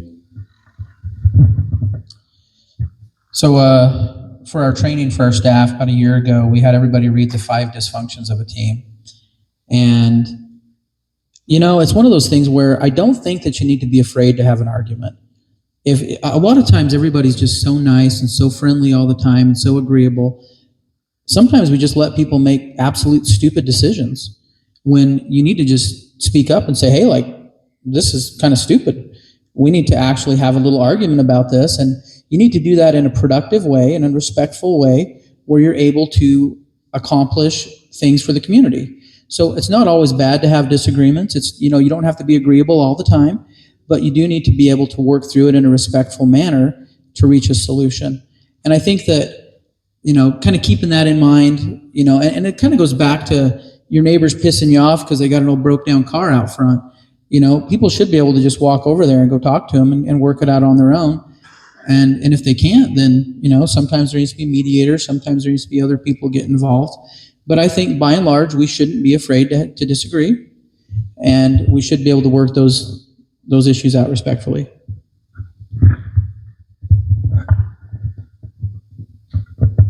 I don't think any of us would have thrown our hats into the ring to be mayor or get into politics if we didn't put on our big girl and big boy pants and, you know, get ready to take some punches. But the bottom line is everyone loves this town. We all are in total agreement that if you start from that premise that we're all trying to act in the best interest of the town, then you have a good conversation about things. And again, being respectful is always key. And I think, again, the importance of bringing in committees and having people bring their expertises and their experience and their own passions, and then presenting proposals and plans and ideas to bring things forward and to make decisions is going to make it a lot easier for the council. Because again, right now it's 4 councilmen and a mayor, and there's too much going on. There's too many different areas for expertise. But if you work well with the council, and I think what's important is again, we've had a lot of unopposed elections over the years here because we haven't developed a bench of people who want to get involved, who want to volunteer, who want to serve. And through this process, I mean, it's wonderful to see the turnouts, it's to see all the candidates here at the table. And so going forward, when the 4-year terms are up, or that some of the councilmen have 2 more years, we'll have a bench to choose from, and we'll have an involved citizenry who wants to be a part of this and help grow the town. I think, again, too much fell on the shoulders of too few people. And now we seem to have a buzz going on in the town, and people are interested and want to get involved, and we want to hear you.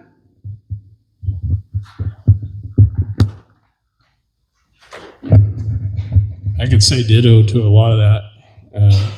I've dealt with federal government, and you would not believe the amount of personalities you put up with and how hard-nosed some of these people can get when they're making decisions. Okay, let's be honest. There'll be several of you who won't be happy with us. There'll be several of you who won't like the decisions we make.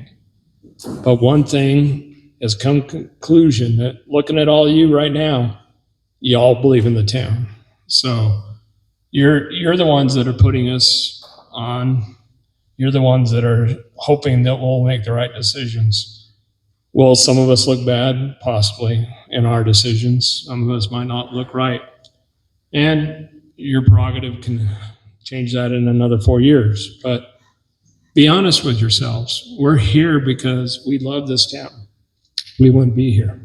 We wouldn't be asking to represent you. So.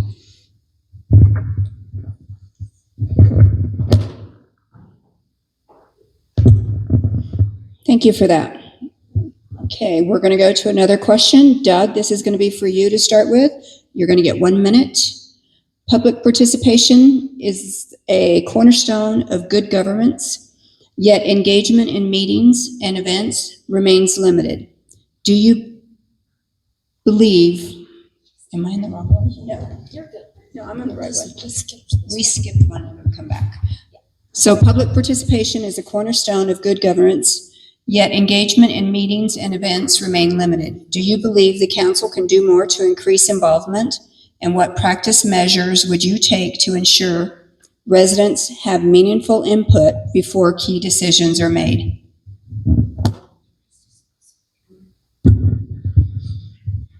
Yeah, I think going down the road with the committees, I think is something key. Keep the council on the business and the decision making. Take advice from the committees. Let the committees do the events, plan the events, report to the council, and make them better and bigger than they have been. Because the people that are on the committee, they want to be on the committee. I'm not convinced that everybody on the town council wants to be in every party planning. That they just don't. I mean, there's a lot of stuff. I mean, there's a lot. So that's how I would handle going forward is utilize the committees, the people that actually want to do that part. There's committee people that don't want to be on the town council, but they do want to be involved in the town, and let them do that, and listen to them. So when I started my journey down this whole running for mayor thing, we started out with a cottage meeting over at Lori Gagan's house that so eloquently got destroyed a couple weeks ago. And the whole goal that I had was just to get people more involved. The whole goal that I had live streaming those meetings all those years ago was just to get more people involved. And so win or lose, I still get what I wanted. More people are involved, and I'm super happy about that. That being said, Doug brought up the Arts Council, and when I first proposed that idea, it was along that vein, is we should get more people involved. And it kind of blends into Jan's committee idea. I believe that the more people that are aware, that are involved, that are enfranchised and feel like they have control of their local governance, the better. And at the end of the day, all the elected representatives, we answer to the people. The people are really our boss.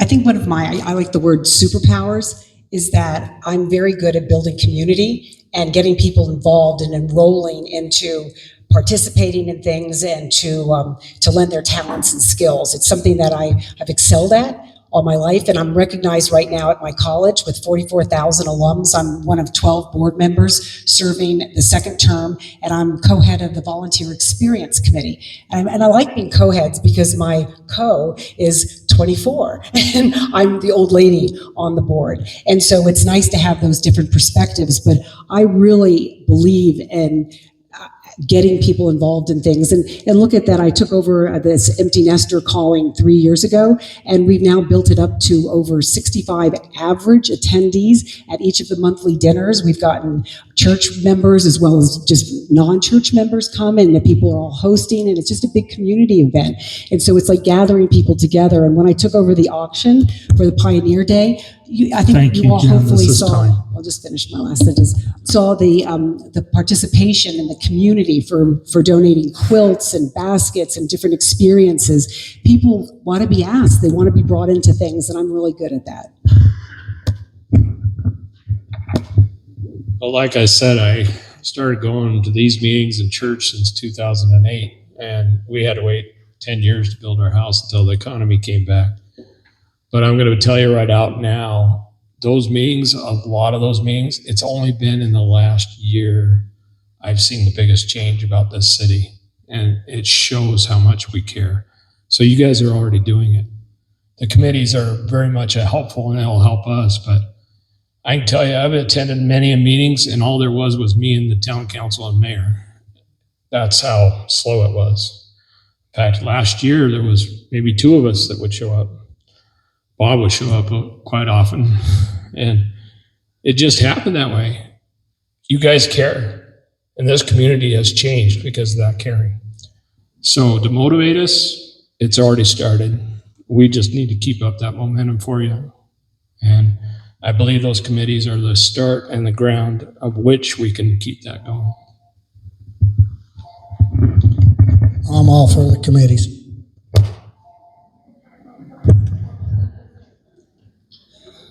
Sean, this next question, we'll start with you. We'll be given 1 minute each of you to answer this question. Interlocal meetings with the county are held quarterly. There are also many boards Charleston is part of, such as Heber Light and Power, the Heber Valley Special Service District, MAG, which is Mountain Land Association of Governments, Utah League of Cities and Towns, etc. What steps would you take to strengthen Charleston's relationship with these organizations, and would you seek support from them when needed? So the League of Utah Cities and Towns likes business personal property tax, and I don't like that, so I don't think they're going to like me very much. But I've attended the Heber Power meetings, and I think those are actually really entertaining. I like electricity. I redid the whole power service on my house. I got 17,000 watts of grid-tied solar that I put on my house. So those meetings are important. I've been to the sewer meetings. I've been to the county council meetings. I haven't been to the interlocal meetings yet. But all of those things are extremely important, and that's one thing that people need to realize with this job. This job isn't just helping to manage the affairs of Charleston and be the face of Charleston. This job is to manage the affairs and to craft infrastructure for the entire county going forward. So this is an extremely important position, not only here, but for the county as well.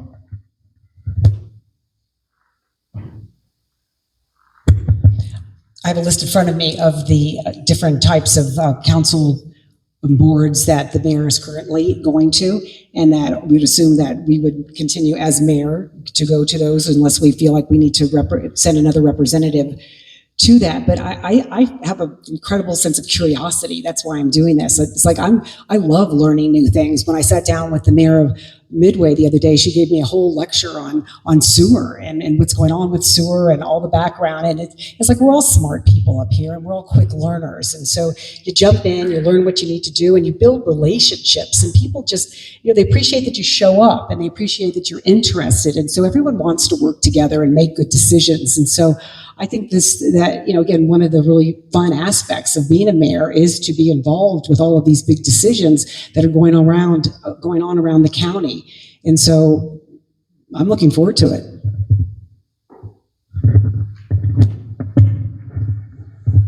So a while back, I volunteered to be the emergency preparedness for this city. And I have two of the reps with me, Lenny and Susie, here today. And I'll tell you, when I first got introduced, the best thing that happened was going to that introduction and that meeting when they started that. It told me about our community and all the things that they were dealing with. I had all the city mayors and some of the council and even some of the people that are trying to be representatives were showing up.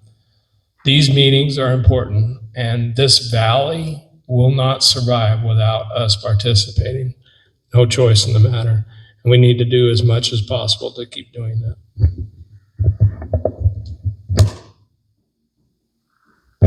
I used to be on the board of the interlocal meetings, and they got grants and that, and what I'd do is what they said, I'd bring back to the town board and let them see what they wanted to do. I think it comes back to what I said in the beginning. None of us are mayors, and we don't know what to expect when we go to those meetings today. But I think in the beginning, you got to understand what each one of these boards talk about, how they involve Charleston or not, and then bring that information back to the town, bring it to the town meeting and discuss what it is, so that we as a town can make a good decision on the involvement or thereof of all these boards and committees. I'm not one to go to a meeting. There's got to be a benefit, and understanding what that benefit is to this town, I think is first and foremost. And then how do we utilize that information or that opportunity that specific board could bring us, and then make changes.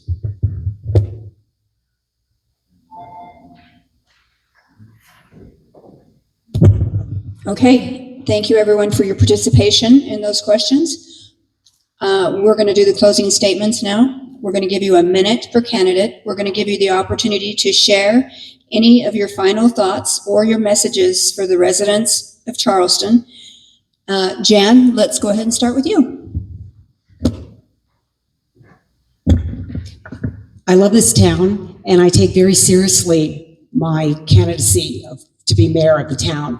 I would be honored to get your votes and to be elected, and I will work my hardest on your behalf, and I'll give my time, because I have my time to do it, and I have the skills to bring people together, and my goal is at the end of my 4-year term is I really want to see the town humming and big numbers coming to meetings as they see fit, just to show support, to get involved. And again, we just have such a special town. And if we all work together, and I'd love to provide that leadership, we'll keep it special. So my heart is in the right place, and I've been so enjoying going door to door and meeting all of you and hearing what your concerns are. And I just really would appreciate your support, because I'll work hard for you.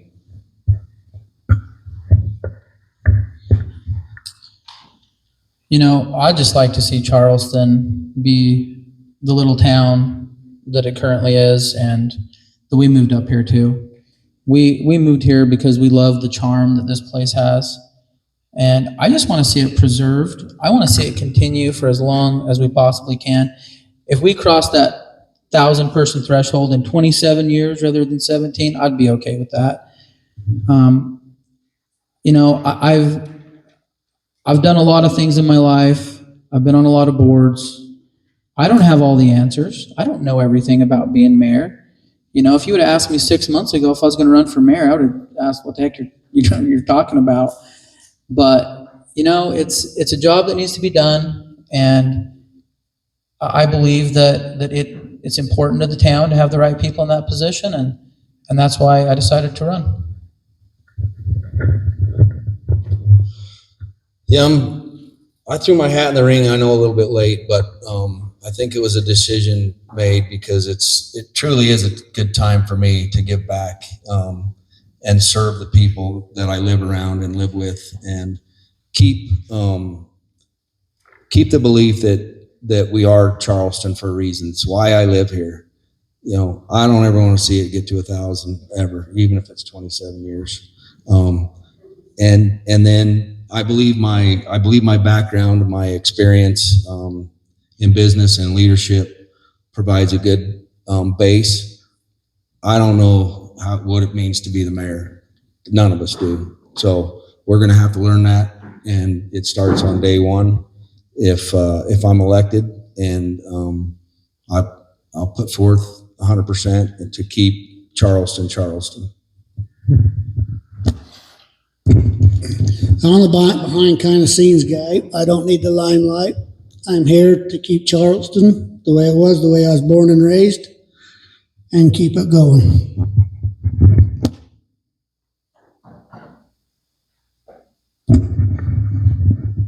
So lately I've just said Charleston's a small town, but we have the biggest heart ever. And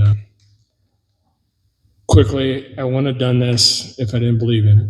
And the key is that if I didn't love the city, why did it take me 10 years to be able to build a house and wait for the market to come back? It was all about this town and about the loved ones and the friends around us. Wouldn't be here. And now with COVID changing and my life changing and being able to be around all the time now made the biggest difference, and that's why I'm here for you.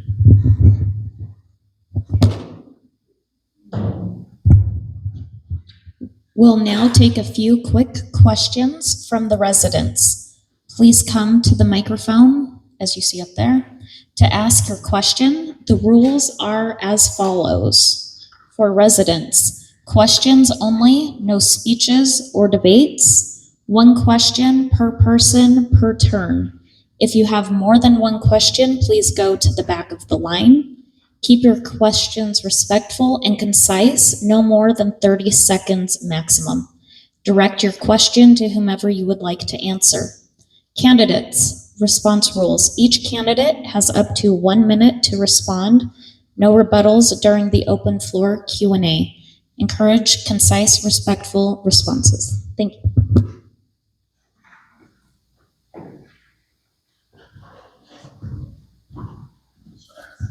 So this has been a good meeting.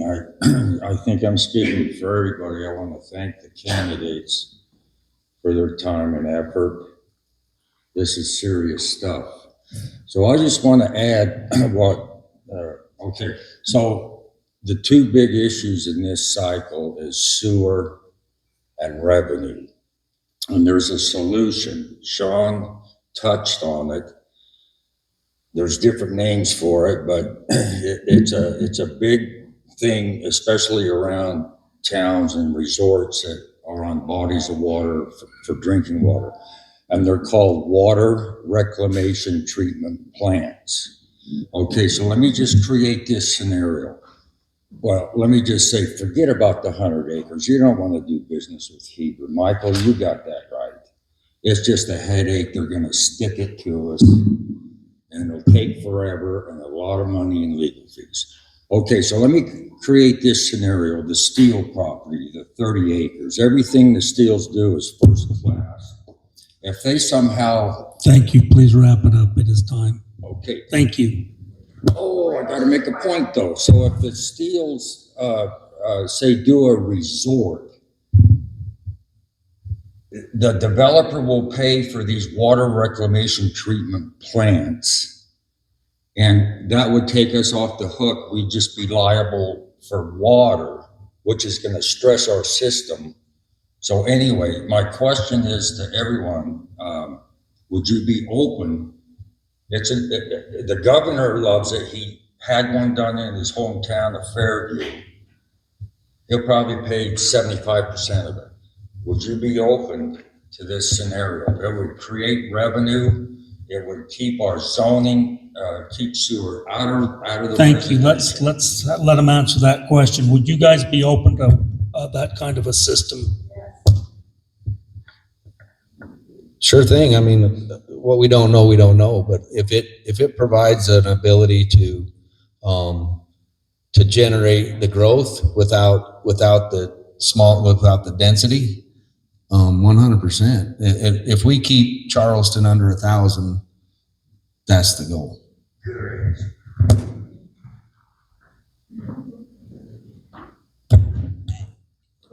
Lane and I have had several conversations about it, and it's a great idea if it can work. And so again, to research it and put it on the table as an option is a wonderful idea. Yeah, just to second what they said, I mean, there are a lot of options. I went down the rabbit hole researching these sewage treatment options, and there are a lot of them out there, and it's an extremely long conversation if you wanted to get into it. Once again, I'm not for traditional sewer. I'm just not. Everybody I talk to doesn't want it. I am open to looking at some of these alternative options that aren't town-wide potential and won't bring density. I'd be for that if we got the research and it did work, but we gotta make sure it works before we jump to conclusions. Yeah, I stated this before. I think there's other solutions out there, and this is one of them. And things we need to consider. So they're right on the money. What his question is right on the money. We can look at those alternatives. I also heard backlash about what it can do to us and what kind of fields we have to do some of that. But we don't have all the facts, and that's the point. So we need to look into those things. Addie, Lynn Fountain. I know a way for us to get revenue. If we can hire a JP, adjust the piece. The traffic is crazy. It's backed up from the 36 all the way up past my place. It's backed up, and people are coming down all of our side roads. And Jan and I were standing out there talking, and one guy I jumped out in front of, yelled at, and Jan's all non-confrontational. Thank you, Lynn. What would be your question to this panel? So, what do y'all think if we could budget for more law enforcement, write the tickets, and that's revenue? So I'll answer this. So I actually got hit today in my car. I pulled out on the road to go left to come over to the town hall, and there was a car in the left-hand lane that should have been in the right-hand lane. They were the only car there, and they were towing a big trailer, and they came over in the suicide lane a little bit and clipped my car. Just put a little ding in it, but that guy should not have been in that lane by law. And I've actually asked this question to Brian Priest before. If we go and we decide to become the best little speed trap in the Heber Valley, if we can collect that revenue, and the answer is no. It doesn't work that way, the way that ticket revenue comes into a town. Even if we had our own police department and our own full-time officers, it doesn't work that way. We get a little tiny bit of ticket revenue, and that's set up to dissuade towns like us from becoming speed traps. I agree. The traffic is crazy, and how do we manage it? Out in front of Soldier Hollow, it's a nightmare at 8 and 3. every morning and every afternoon. And I think it's gotten better. I think there's been some compromise on both parts. They recently put up some stop signs there, and I'm not quite sure if they're doing what we wanted to do, especially in the afternoon, turning left. That street is shut down for the most part for 20 to 30 minutes now, and it's 20 to 30 minutes. So is having the school there. I love hearing the kids out playing, and that's what it's about. That's cool. But how do we do it safely and do it the right way? I don't know if there's any other way, but I do agree there's a traffic problem. But we do understand that the ticket revenue does not come back to the city or to the town. It was brought up in the meeting that we couldn't do it. We weren't set up for it. Yeah, we could get this up. Well, it don't pay what you're gonna pay. You ain't gonna get nothing ticket revenue. Something's better than nothing. Going door to door, many of our residents have been expressing how horrendous and scary the traffic problem is. And they've taken it to their own matters. Lynn throws her body and water bottles at people, and another resident is shooting photographs and reporting the trucks that are coming up illegally on our streets, et cetera. But as part of the Hebrew Leadership Academy, Josh Probst is the sheriff who is designated to Charleston, and he loves Charleston. And I know that we could sit down with the sheriff and develop a comprehensive traffic plan that would include signage, enforcement, and different strategies, to slow it down or to prevent people like coming into town saying no non-resident traffic, and there's just ways to have a comprehensive plan, because I just feel that right now we're sort of band-aiding it. And I know that they are writing more tickets, and Brenda's really been on top of this, but there's just, we don't have a big plan in place, and we should have that.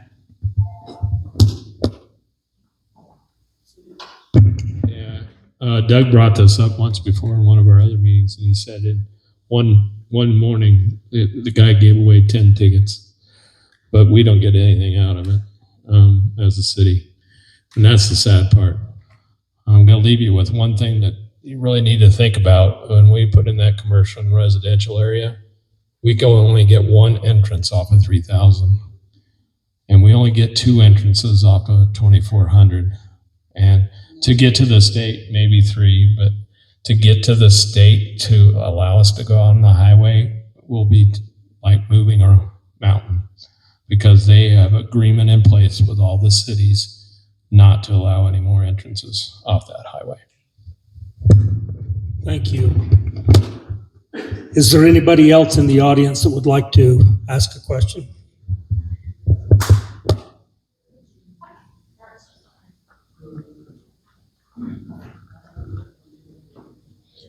Okay, my question is, if each of you have some understanding that our state legislature is doing a lot to change laws that take away the rights of city and towns, that definitely would change your opinions and the things that we want and that you may want, such as, Sean, the good news for you is, because I was on the planning commission when we took away that, the legislature gave it back to you. So that's the good news. But I'm asking you if you pay attention to the legislature, because they have a very strong influence and will change how you govern, not because you want to, because it just is what it is. They're taking away a lot of power. Is this directed to me? Everybody, Okay. each one. So You know about couple what's going things. on in the legislature. a couple things. I had a NFIB meeting the other day, and they were talking about bills that are coming out this upcoming session that are going to force density for towns. Right. Now, we're not going to be subjugated to that because we don't have sewer. But if we did have sewer and we were a city class 4 or class 3, That's right. then we would be more Forced. subjugated to those. But I will point out, David Hinkins, our Senate rep, who I like, I think he's a nice guy, he sponsored legislation to give gravel pits a blanket protection from being controlled by any of the local municipalities.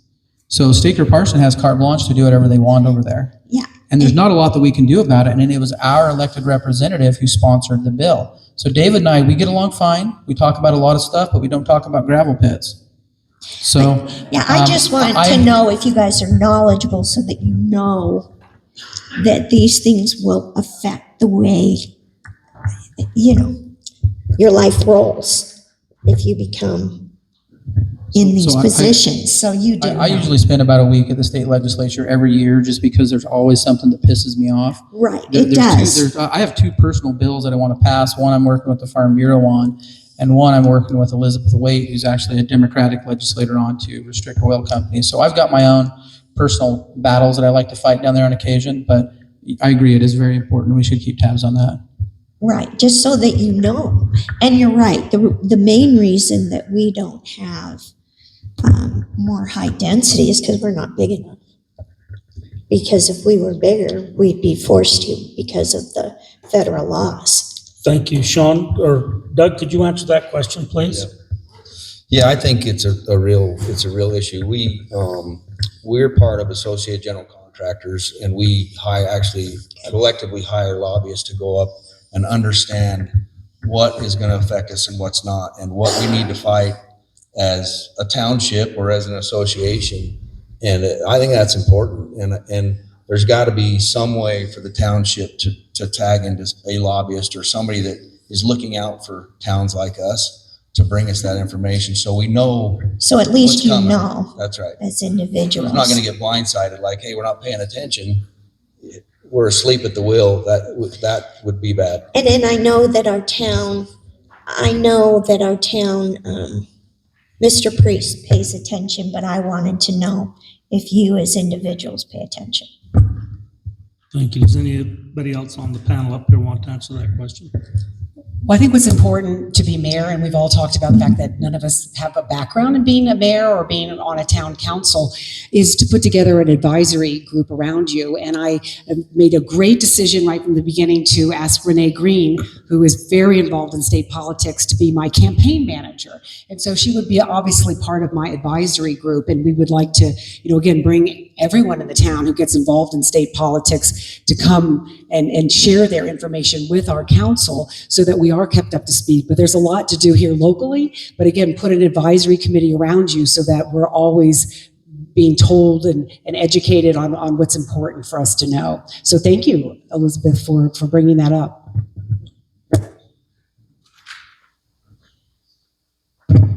Real quick, a lot of the bills lately have been around building.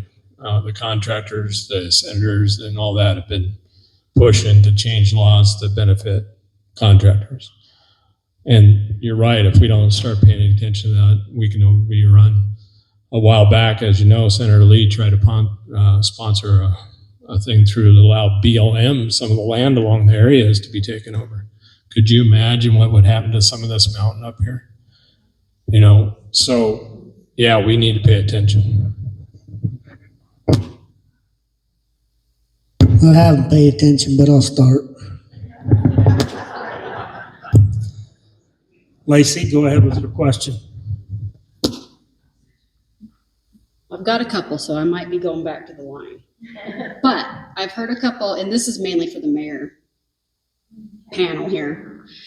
But I've heard of quite a few remarks about going to different committees and, consulting with the Heber mayor, the Midway mayor, all these different types of things and then in the same breath saying how we don't want to be like them.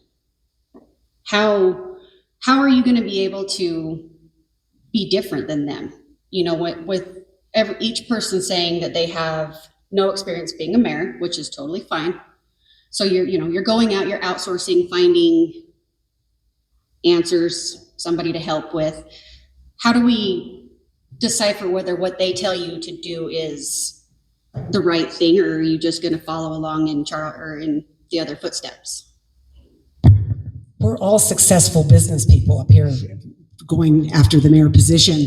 And I think that we're intelligent enough to have our positions and to be able to talk to other people and get their input and be our own people. So I don't think going out and getting information from other people necessarily means we're going to be like dogs and follow them. It means that we're going to take the information and we're going to figure it out and make good decisions around it. So I think that they're not inclusive, but it can be exclusive, using other people and continuing to be your own person. So we'll be working with them on the Heber Power Board and on the Sewer Board, because a lot of those representatives, they're all on those boards. And so, I mean, I kind of agree with Jan. I mean, like, we're all our individual people. And, one of the big issues that I had with that sewer agreement is it subjugated us to Heber City and Twin Creek Special Service District. And I don't want to be subjugated to anybody. I think Charleston needs to be for Charleston, number one. And we don't want any outside influences forcing us to do things that we don't want to do. Yeah, I think I agree a little bit. I think we're going to have to rub shoulders with those leaders in the other cities on the boards and in meetings and listen and learn. Shoot, in a couple of years, they had better be coming to Charleston and asking what we're doing right. That's the hope. Thank you, Lacey. Lynn, do you have a question? Yep, one of the statement, the Steels sold that property. Yep, Go ahead. What's your statement or your? the Steels sold the property that you're talking about. They sold the house, it's gone. So, all right, if 100 acres is not annexed, where would you allow commercial? Question is, if 100 acres was not annexed, where would you allow commercial in the town of Charleston? Just anybody, opinions are good. I mean, obviously there's got to be traffic studies and all kinds of things, but the least impact location is obviously along the highway and keep the commercial on the highway and out of our city. The highway spans, a couple miles, so I just have to figure that out. But I don't want it in our city. The state says that you can't spot zone or you can't cherry stem. So Yeah, that's true. That's true, Lynn. So I like cottage industries as long as they're not invasive on their neighbors, and you don't have to spot zone for that. There are certain things that can happen there, but one thing to keep in mind, are we going for sales tax revenue? Because warehousing doesn't generate sales tax revenue. Service companies don't generate sales tax revenue. We need to go after specific types of businesses that generate sales tax revenue. And it doesn't all have to be on the highway, but I mean, like Doug said, if we're not putting a Home Depot by the park, that just ain't gonna happen. You know what I mean? So, and once again, we only get 0.5% of that revenue that comes back off sales tax. So it's not a lot. And as a town, we are financially independent. We are financially solvent. So we don't have to do anything. But it would be nice to have some cottage industries and give people the freedom to start their own business. I'm just going to ditto all of you. It's getting late. there's no commercial property allowed in a residential area, so you would have to rezone. You don't have to rezone for a cottage industry. That's incorrect. So if you wanted to put an automotive repair shop, yes, you would have to rezone. If you wanted to put, different types of businesses, if you wanted to put a service station, yes, you'd have to rezone.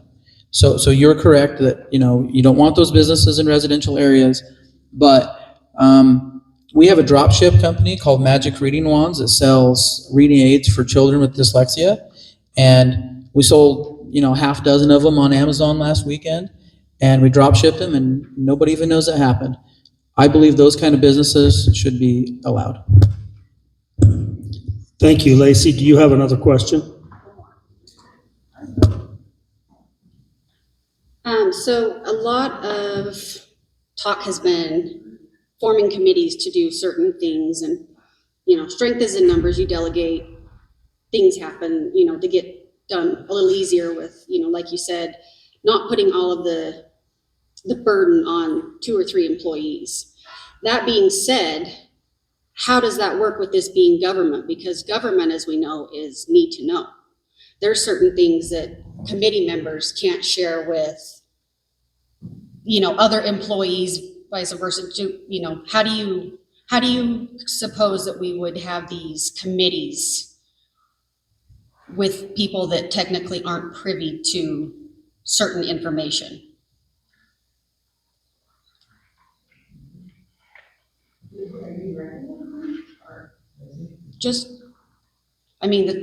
The council really can't.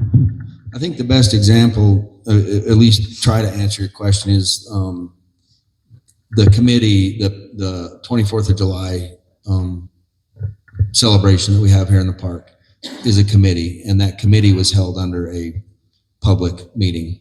The issue with that, though, is when you have these committees with, say, the board members on it, you can't have more than, I was gonna say, is it 3? 2? I couldn't remember if it was more than 2 or 3. Right.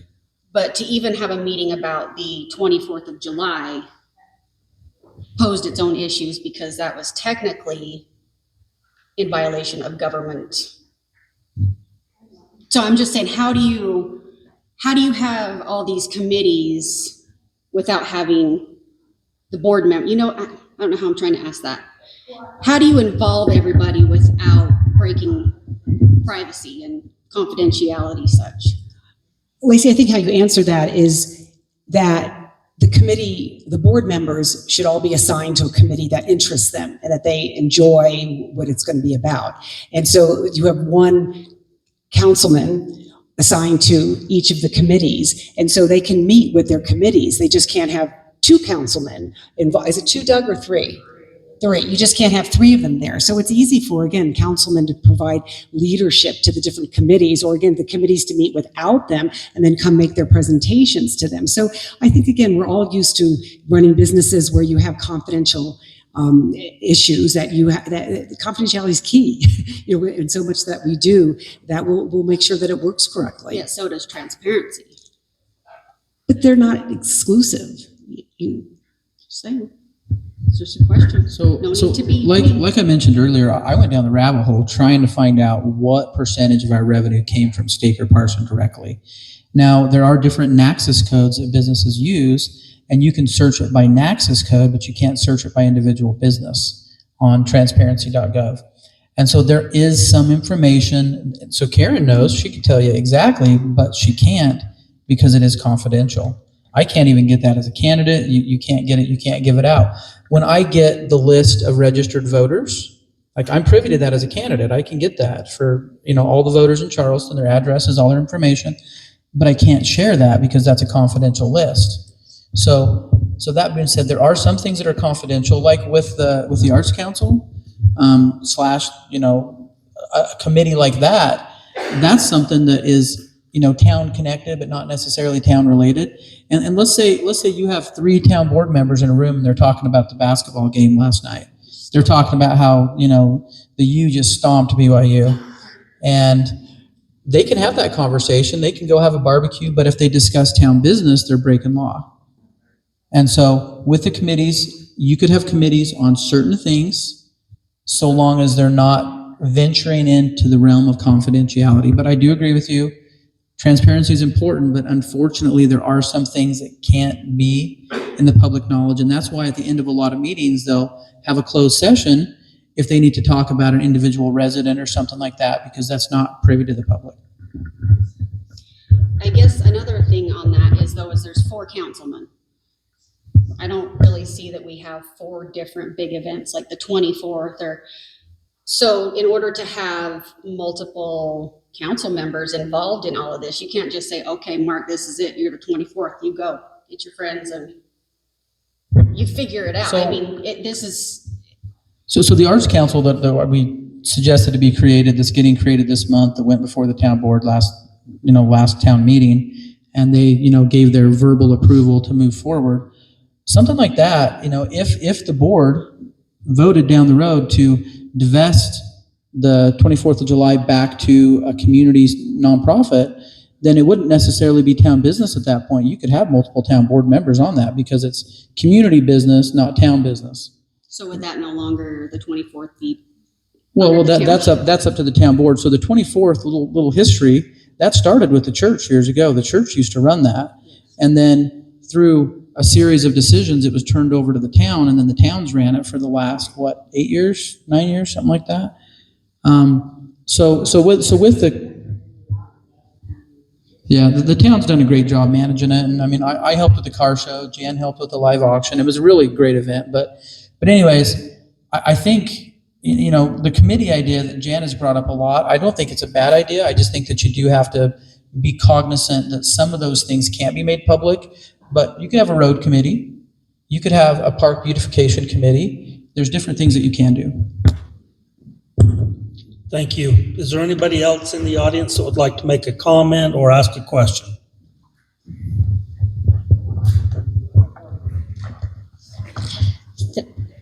Thank you to all the candidates for your thoughtful participation, and thank you to our residents for your respect and engagement tonight.